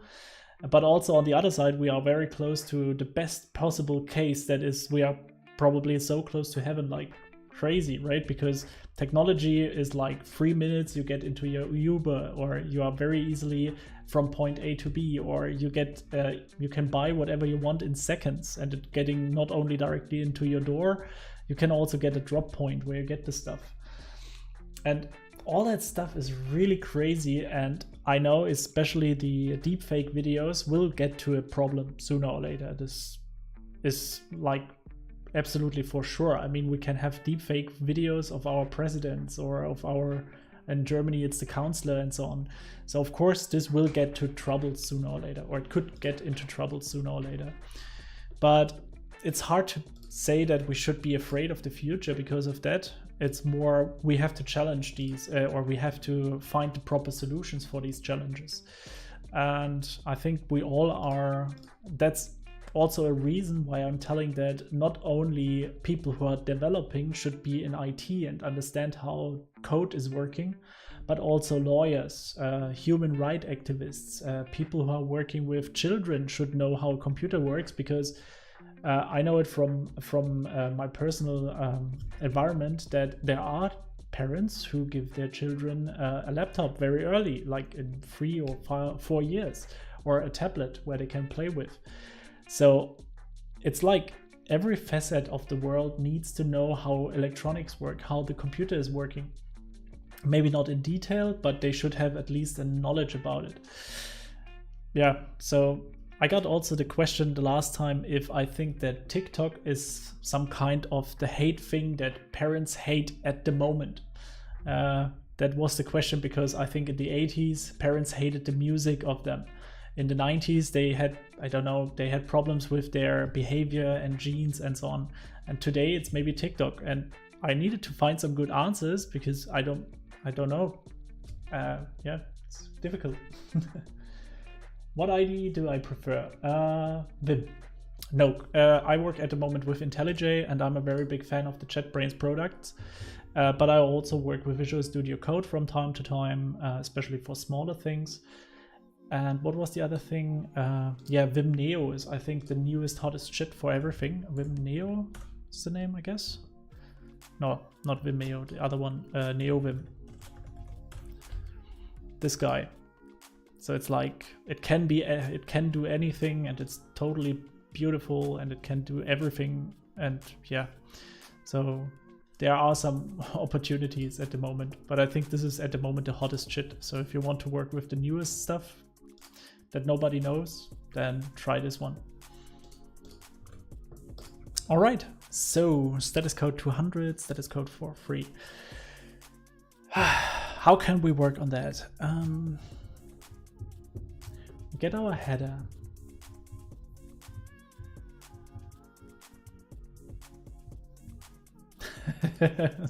Yeah, if you have the time for that, let's go for it.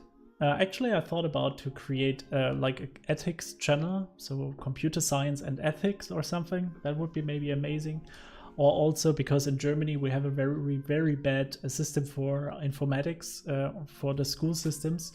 So to make a school system based channel where I explain all the different parts of informatics that are important in today's life.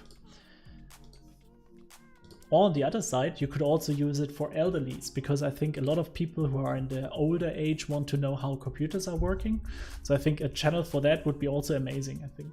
Because instead of driving always to the grandparents, you could say, hey, here's a video from Max who is doing that stuff.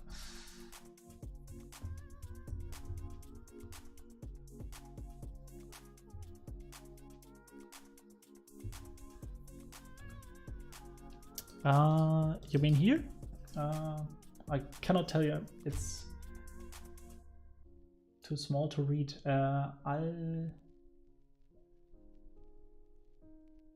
But I got your message, I will read it. It's really mean that it's so small. Response, it's decode. So JSON decode, get the response, and then read the information. Response.body, right? So In any case, so I guess the reason for it, we can read it first, maybe then we get more information, but I have a very, I think I know why it's complaining about it. Allow, so go for it. We get here the info. Let's shoot that through and let's see what we get as a message. Aha.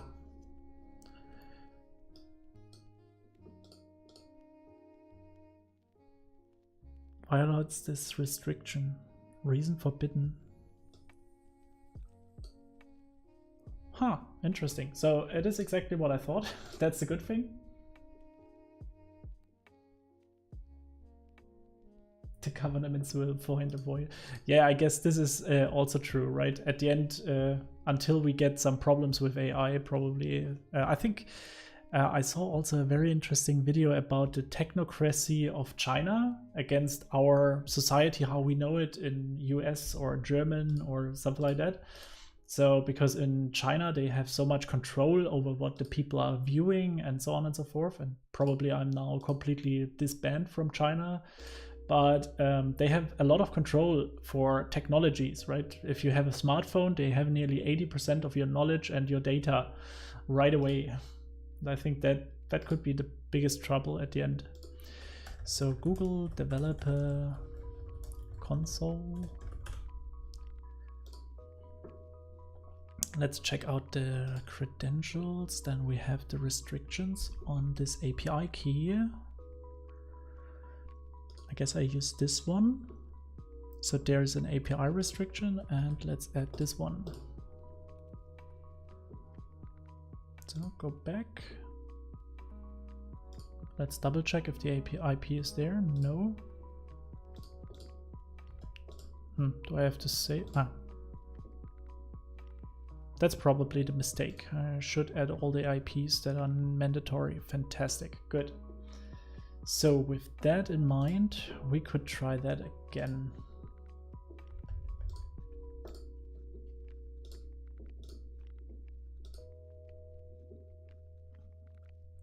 This is this one.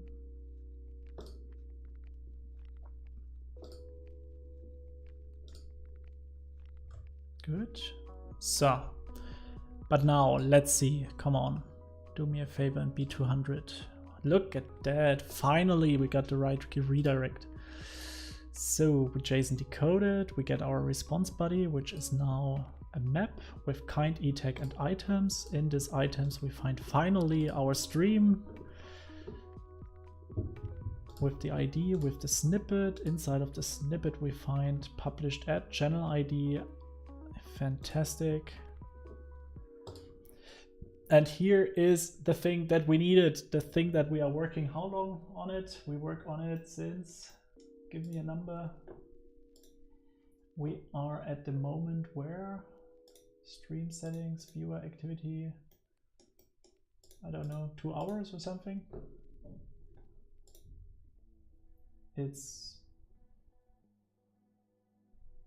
I have no timer, nowhere. Okay, sad. So some hours we worked on it. So if you know, almost 2 hours, thank you. So it's really sad that I needed that long for some oAuth stuff, but you can see this is how development somehow works or sometimes work. So here we get all the information now, that's fantastic. And we need actually just one thing, and let's double check that. So this string dynamic, we can now get the Flutter kind, it would be items, right? Then we have the first item. This will now lead to a lot of problems, I guess. Yeah, because that will be items. Then we have to say that we need the first element of that. Kind of like this. It's not really beautiful, I know. And actually for that, what I have planned for now, we could now do a JSON parser, get it all with JSON serializable. And actually I will do that the next time, I guess. but I just want to have at least one solution and want to see if I can receive the chat messages now without too much hassle. Oops. Allow, we get that again. Ah, I killed these, but yeah. So we can see we receive down here now only the items, or the first item, better said. And here we need the snippet. I'll make it even uglier. So this is the, oops, the snippet. And after the snippet, what do we want? The live stream, I hot reloaded.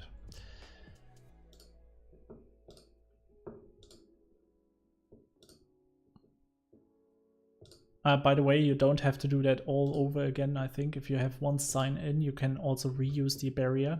So if we save somewhere these credentials, that would be perfectly fine. Then we can reuse it all the time and not have to sign it always. So that's that. Good. So this will be the channel ID, and we need the, this is the description stuff. That's getting cut off. Okay. Let's have a look. Response, headers, body.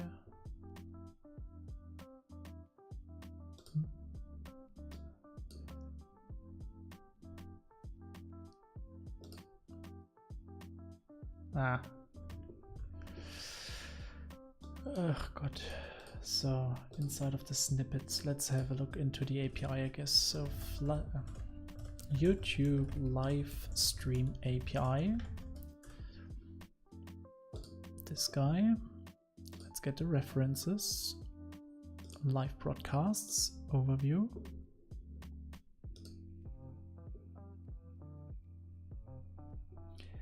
Yeah, it is. It is, Juan. Actually, I worked already with it once, but it is quite a thing. But you get a lot of information from it, right? You shouldn't underestimate it, because you get nearly everything that you get from YouTube or anything you can read out. And it's not only the YouTube API, it's also the API of, how do you call it? From Google itself. So you can get a lot of tons of information.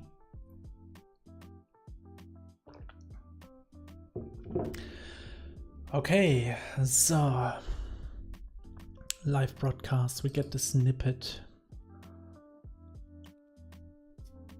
I would love if I could see somewhere how the snippet look like. So here's the response, we get a live broadcast resource, okay. And then we have the snippet, and inside of the snippet is the live chat ID. Okay, and this is also how you find the stuff. You go to the overview. That's good to know. Okay. That would mean that we have here the last part. Up. Good. So with that, hot reload. Let's go with that through. Log in again and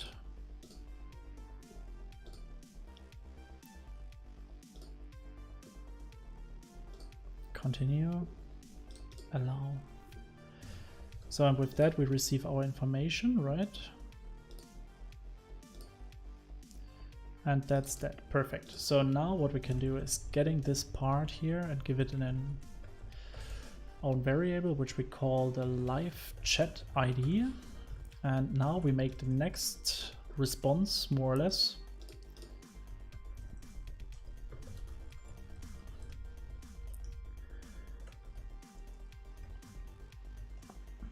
So, and this one is not, we shouldn't call it again response, I guess. That will be our live chat response. And let's see, we want to get the live chat messages overview as a list. And inside of here, next page token, let's try it with that. So we have the chat ID. Did I remove it again? Okay, sadly I somehow, or Ah, we are here. Maybe I can still receive it by taking this and going to evaluate. Oh. Ah, hey John from Taiwan, right? Sorry, as I said, my Taiwanese is not existent.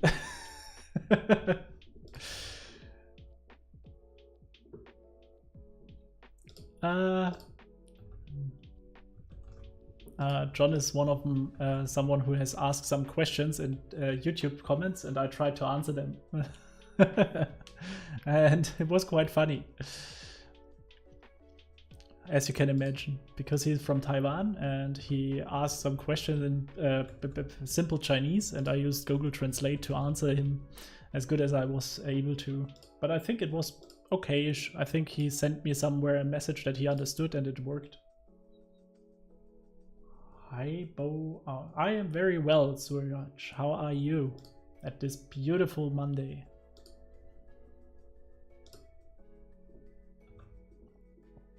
So, live chat ID, now give it to me.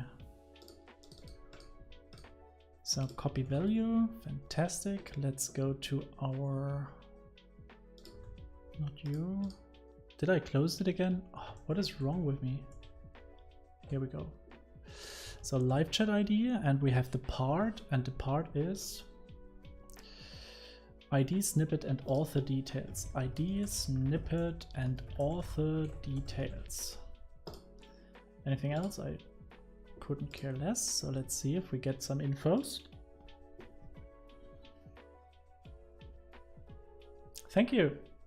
Glad that you like it. All right. So we get a total result of 73 messages. Okay, we have a polling interval of 1 second. Next page token. With that we can ask for the next information. And now here, I'm trying my best to get a dashboard. Any tips? So that should be the newest, should be at the bottom. So this is from John. And he has written the snippet, author's channel ID, true. Great teaching live broadcasting. All right, so with that we receive now the information that we wanted. Actually, we don't need the author details, we don't need the ID, actually we just need the snippet in our case. So, and with the snippet we get the items, and then we would reorder the items probably, and would get just the last one. And we would always search for display messages. So we would have to create a list of all the display messages. I'm not quite sure why there is a display message and a text message detail.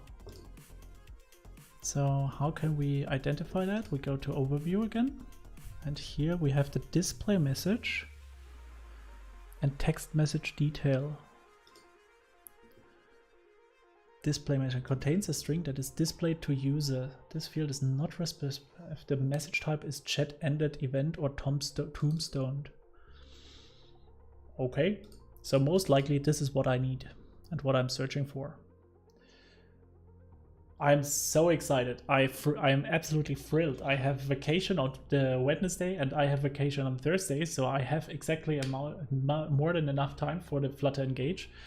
The only problem is that it's for me overnight, right? So I think 9:30 a.m. PST to CET will be somewhere. Yeah, it's in the evening and it starts at 6 p.m. And I think it will really work till 1 p.m. That will be long. 5 hours, I think, right? So it's like in the middle of the night then at the end. And I already prepared like a pre-stream on Wednesday. I want to do an after stream on the day after. I would like to do some shorts from the event and maybe a Flutter news. If I do everything to this month, this week, then we have a lot of content on Flutter Explained. So this is now a promise and a false promise. So it could be that it's not possible. So sorry in advance if I cannot reach everything. So, because I heard once you should always under promise and over deliver and not the opposite way around. Okay. Anyway, now I deleted everything. You're gone again. Yeah. Sad.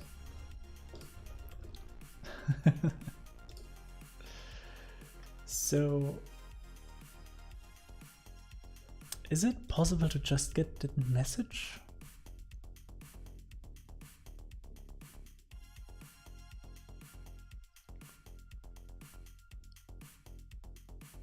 Live chat, author channel, published, add, display message. So I have to get the snippet and then the display message. So, all right, so we will have the chat ID, and with that chat ID, we will make our chat response. Show code. So we have our chat ID and the part, so we can receive all of that again. Keep the live key, our API key where it belongs. Get the messages, and I think we have to pass in the live chat ID, which will be there, and the part which is snippet. So get this URL once more from here to here. So, and now instead of the live chat ID, we will use the live chat ID, the API key, and now we get again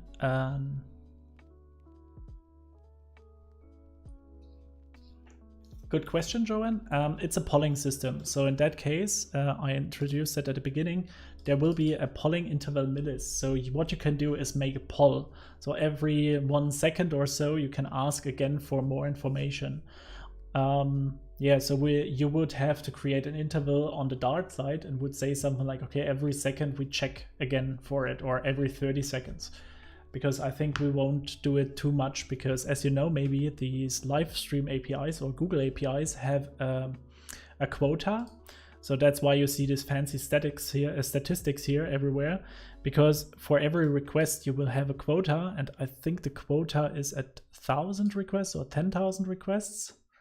So it does sound a lot, but believe me, 10,000 requests is very quickly reached, especially if you are not the only service who asks for it, or if you do something like polling in like every second. So let's see, midnight queries. Yeah, here's the queries. So we have 10,000 queries per day and a maximum of 180,000 minutes per.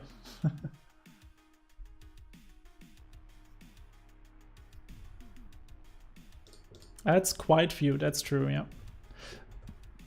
But I can understand that they don't want to have a lot of shootings against their YouTube API, because remember, I'm just one person, but there are how many YouTubers? I guess billions.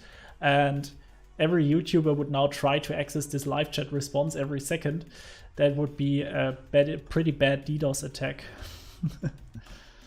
So now we got our live chat responses, and now we have to decode it, right? So live chat equals to live JSON decode live chat response.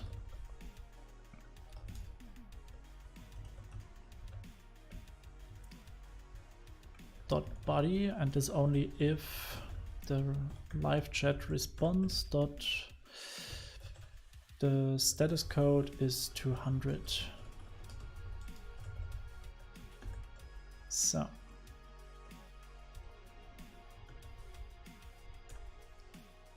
and then the to-dos for the next steps would be like creating a map out of the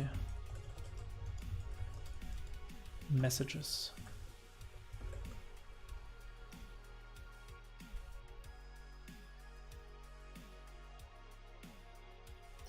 That's a very good question, actually. I don't know if they have bigger quotas or if they... So the beginning I had this to do for Twitch, this overlay, right? You can have a quick look. Maybe they do it somehow differently. It could be also that they grab it so that they go through the URL. But there's also a scrolling interval, so I guess they do it nearly the same way. Pro tips, Windows only, blah blah blah. So let's see, this is source code, main TS, some TypeScript in the evening, beautiful.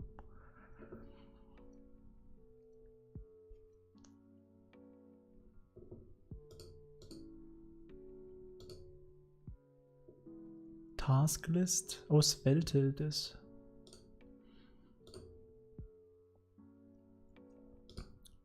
Yeah, good question. So I had to, or we had to discover a little bit more how they implemented it actually. Component refactor, add timer, reset, command handler.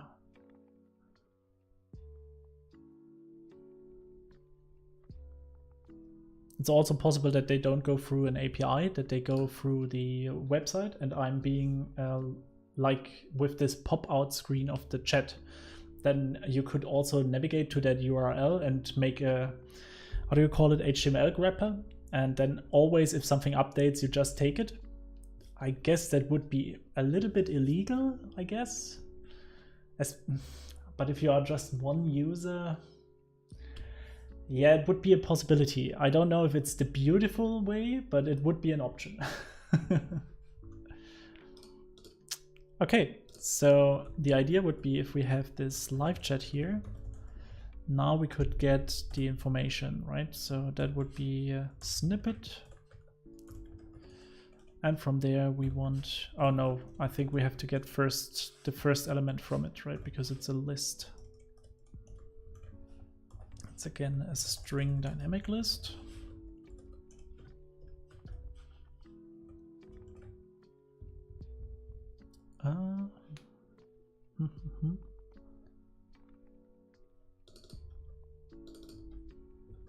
Undefined name.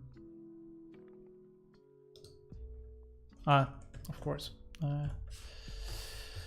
Brackets issue, so like that.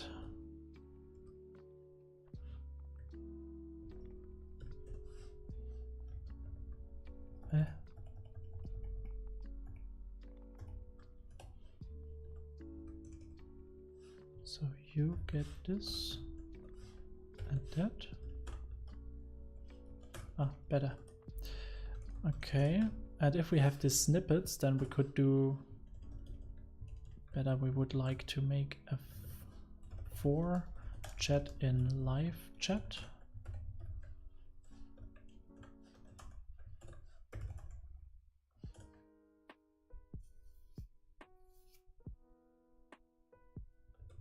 Yeah. Well, I'm also not that cheap, so makes sense that they are pretty expensive. Print chat. So, and what is the problem here? Yep, we have to get the entries. So this would be one chat, and this is display, or we get always both, right? So this is now one chat. We need for each the value. Yeah, for American, I think it's all pretty cheap, right? Chat. But I think if you are from Taiwan, it's pretty expensive, or at least I could imagine that this is then pretty expensive. It always depends on where do you live and what which rates do you expect, right?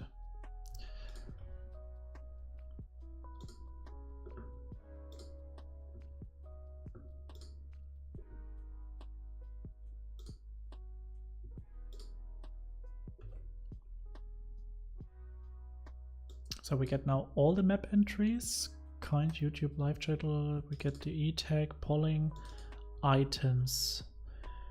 Okay, that's the problem. So we get this here.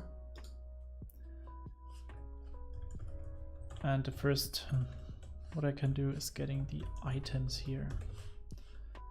This is now one chat, and then we have the display message. Wait, like that.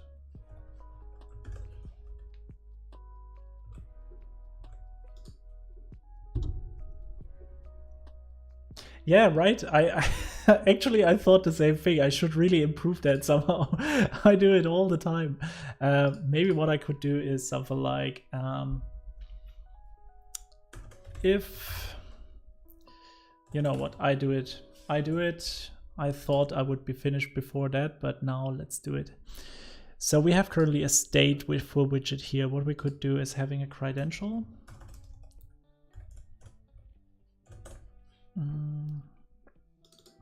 Credential. So, and in its state, if credentials equal null, so then we obtain these things, and we do, I think this can be outside. Thank you, Minu, and it's not true, it's your second donation, but it's your first super sticker, I guess. Fantastic. I always find it crazy if I get from somewhere else, from other countries, the donations. It looks so interesting because, yeah, well, I just see euro signs usually. Thank you so much for it. So we have the scope and the ID. Oh, that was something else. Ah, that was the super chat. Woo! It's very delayed, but that's okay, I guess.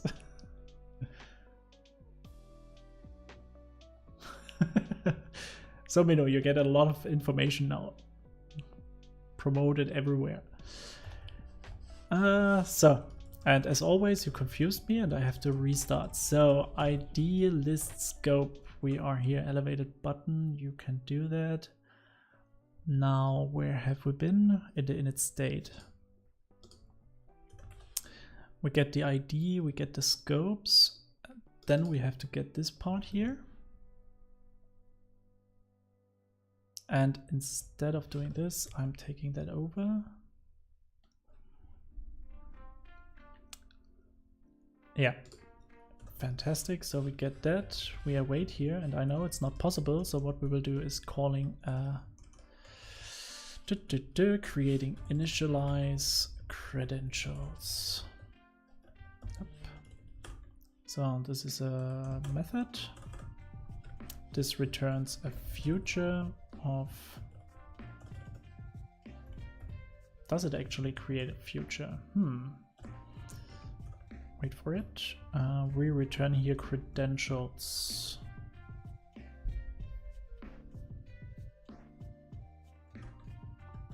So first add the async modifier, and we need a client.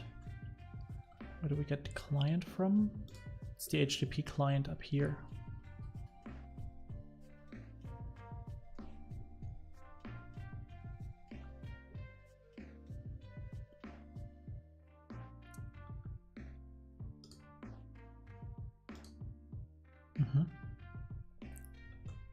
So we need also this guy down here.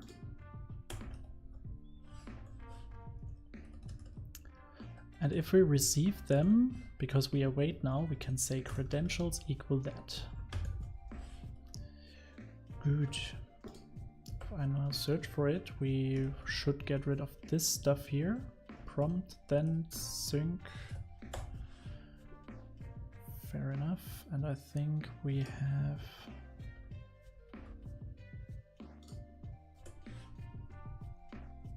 something like that. So this one is still in client, that's awaiting. The client here is, can get that also, client HTTP client.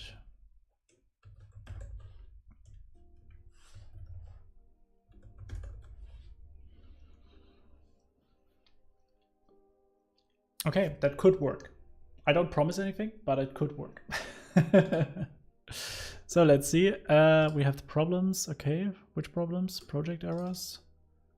Isn't it type argument? Okay, this is somewhere completely different. Fair enough. Let's head start.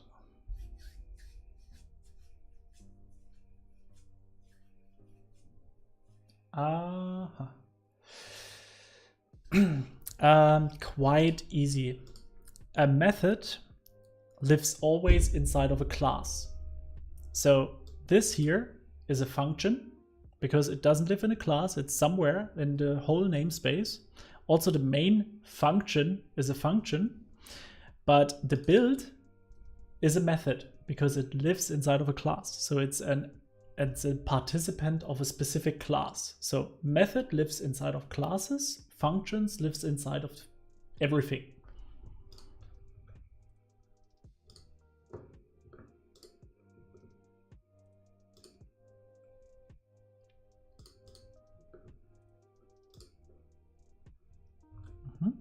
Successfully obtained, okay. So that worked. Now let's try to click the button. Null, null, null, null. Null, null, null, null, null. A lot of null.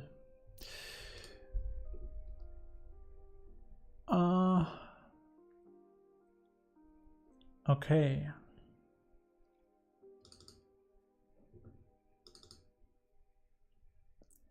So that didn't work like I expected. So print credentials, please.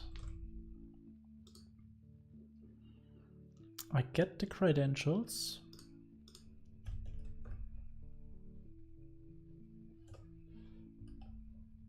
Because we don't know what credentials are. So this is, what is the instance of it?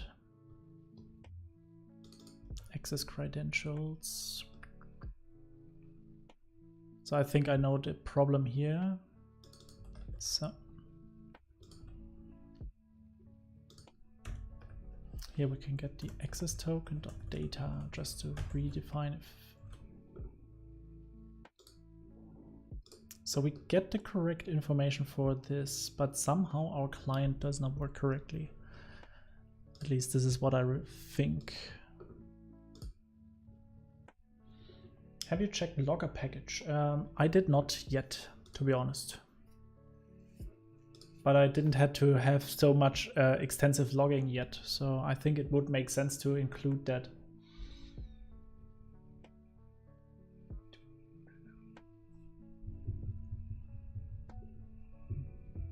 Hey, Casafurex, that's a cool name.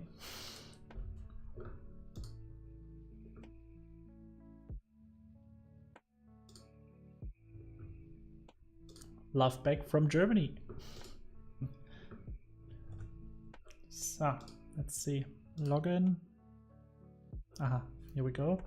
So we got a response, and this one will be 200. Huh. But if you are at 200, why don't I get the right values from you? Response body, kind, edge, growable list. This is everything correct, I guess. Kind e-tag. Ah, wait, we get the right things. I just, this one is wrong. Okay, can live with that. So the problem is at here. So let's go there. So we get the chat. And what's the problem with chat? Chat is a sized map. Aha, this also includes a snippet, and then we get our display message. Okay, snippet, and then we have our display message, finally.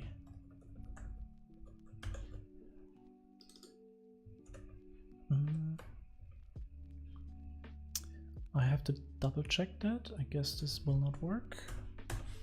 Nope. Let's see, we get the snippet and then text message, detailed display message. Yeah. So display response body to string. What? Okay, I think here's a mistake. Or did someone wrote that? So let's run that through and run it through. So as you can see now, we get a lot of null values because it tries to access the wrong thing. So we can remove that, click it again. We get still nulls. Okay, we grant access quickly.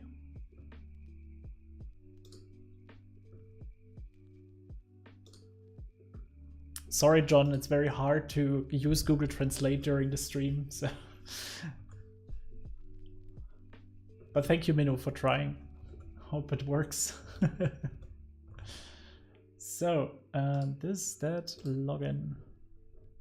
Look at that, messages all over the place. Fantastic. Okay, that's great. So we get all the messages now finally, and now we can create here like a list, right? List of strings.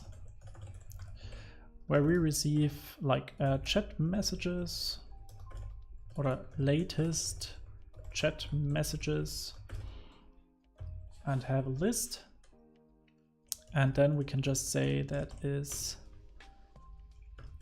latest chat messages dot add, and then we put inside this snippet part here. Because that's not really readable and nobody will understand what happens here, this is display message. Good. And for my task that I would like to do, and that will be latest chat messages dot find where element dot and now contains or starts with, if this is possible, yeah, fantastic, would be exclamation mark to do. So latest chat message, print, we have a winner. So I want to get if the where, what happens here, this is an iterable, what comes back. So we have here filtered, final filtered by to do. And then we print, there are new to do commands. And we add the filtered by to do. Do you also provide lessons for Flutter from basics? I try to. On this channel you will find a lot of different things here. I think we come slowly to our 10,000 subscribers. Thank you very much for that. And what we have done already is like list views, page views. We have created all kinds of tutorials from basics to more complicated, especially with lists and so on. Mahtab did a fantastic job there, and so on and so forth. And there are also a lot of different places and also other YouTube channel like Robert Brunhage or Tadas Pedra or the Flutter official one and so on, who also provides a lot of information there. Also, who I would recommend to join is Fun with Flutter. He's also great. He's also doing fantastic videos in that case area. Filled Stacks, Rezo Coder, you name them. Thousands of Flutter enthusiasts. So if you are interested. And yeah, Minnow is the most intelligent bot that I ever had. He's fantastic. He writes his own bots that they can be joining into Discord and so on. So okay, so but if now an element starts with to do, could we try that quickly? Can you write quickly some to do messages just to see if we get them? So starting with exclamation mark to do and then write some commands behind. He's really impressive. I think he's also on multiple channels and multiple servers admin, so it's great to have him.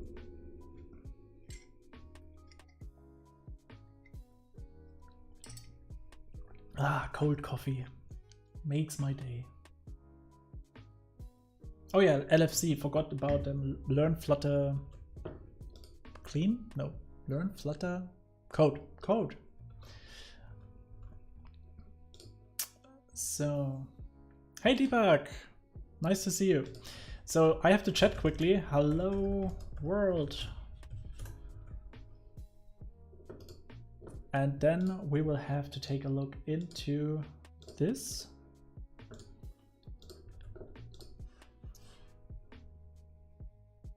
And what I also want to have is up here. Yeah, I have an idea. Instead of doing this filtered list down here with the final, I want to use that and rename that. So this is not filtered list or filtered by to-dos. These are our to-do commands. To-do commands. And we remove that. We need it up here inside of our state. We have a list of string, which is our to-do commands. And we want to have this can stay. We want to have here a column and the elevated button on bottom, and we have a list view dot builder, item builder, who creates us JavaScript. So, and we receive from the item builder context index, correct? So to do commands dot access on the index, and what we want to retrieve is returning a list item. No, how was the name of the widget? List view item? List item? Ah, list tile. And the list tile contains, I think, a title, which is a text. This guy.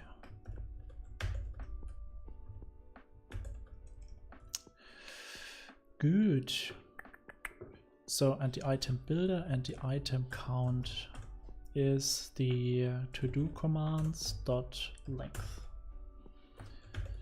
All right, and down here where we receive them, we have to do something special because we optimize the state. So we have to say set state. Zack. Getting some of this, clean up. Beautiful.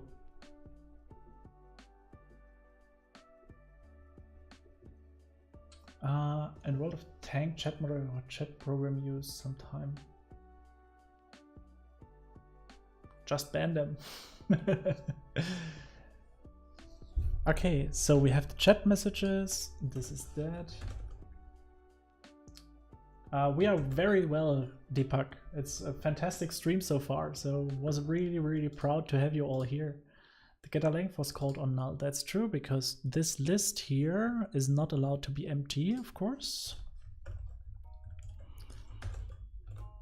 Whoop. And now I probably need an expandable for this guy.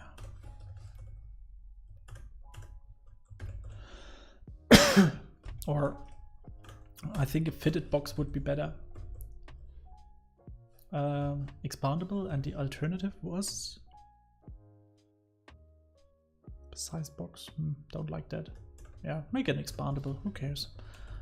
Expanded, that's that. And you receive some padding in all directions with 16, I guess. Ah, you're never too late. So of course this time it's crashed. So what I need to do is on pressed, is this a function? Yeah, it is. So in order if on pressed, so make it safe, if credentials are null, please execute this one. Or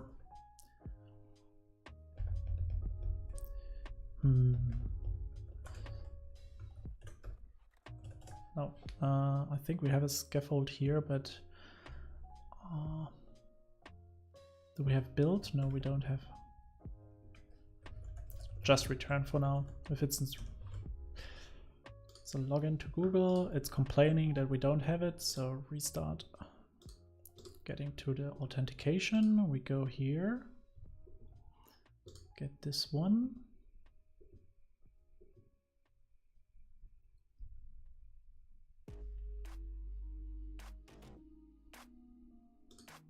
Hey Mars Gaming, nice to see you.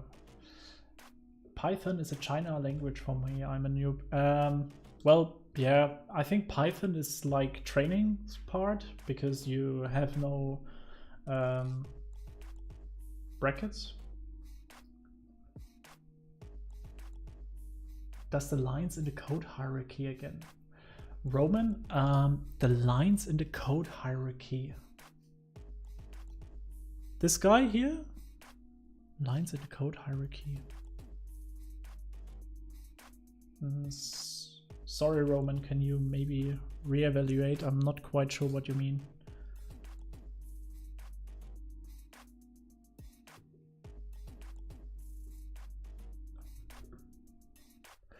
So, credentials, exactly, we return here, we get this now. We're authenticated. Login. Didn't get anything. Where iterable string is not subtype of list string. That's of course true because this guy needs to be a to list.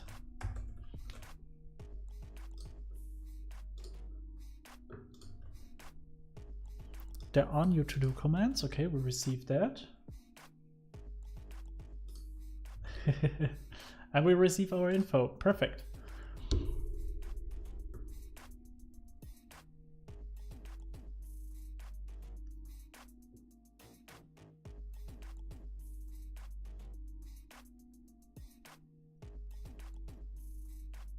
The lines that create the hierarchy are like those lines that format the code that look like an L-shaped lines.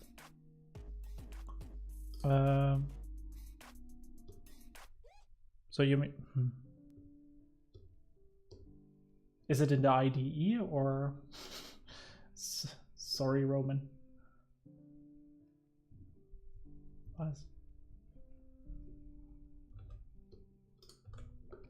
So we received that. So could we have some fun chat? Could you please add a more to commands here? So just make exclamation mark to do and then enter your command, whatever floats your boat. 1 to 6, I check it right. 1 to 6, this one. Look how the line is to the child element. Is that special plugin because they don't show me in? Ah, you mean like elevated button here. I think it should work directly in Visual Studio Code. Let's have a look. I'm opening up quickly. Anything? Doesn't really matter. Main.dart. Oh, you're right. It's not there. Oh no, it's there. I thought so. So it's, I guess, the default one. So theme data, material app, and so on should be there.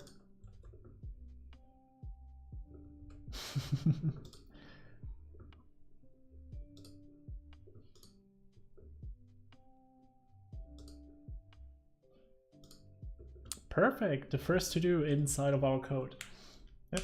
You're most welcome, Roman. It could be that you have to install the Dart plugin itself once more. So if this could be the problem. So if you search here, so you find the Flutter and Dart plugin, this guy, and the Dart plugin, of course. And I think if you have both of them installed, then it should be fine.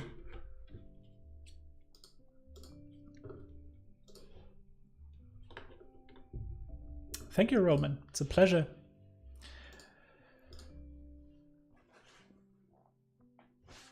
Ah, true. Yeah, if it's in one line, it could be that it doesn't work. So for example, the text widget here is in one line, but I think at least the scaffold should be visible because in 90% of the times it's not included in something. Cool. But as you can see now, we have the opportunity to get these to-dos inside, and we have actually the possibility to receive them in our app. So that's the first part that I would like to do. So the next part will be to create a polling service and so on.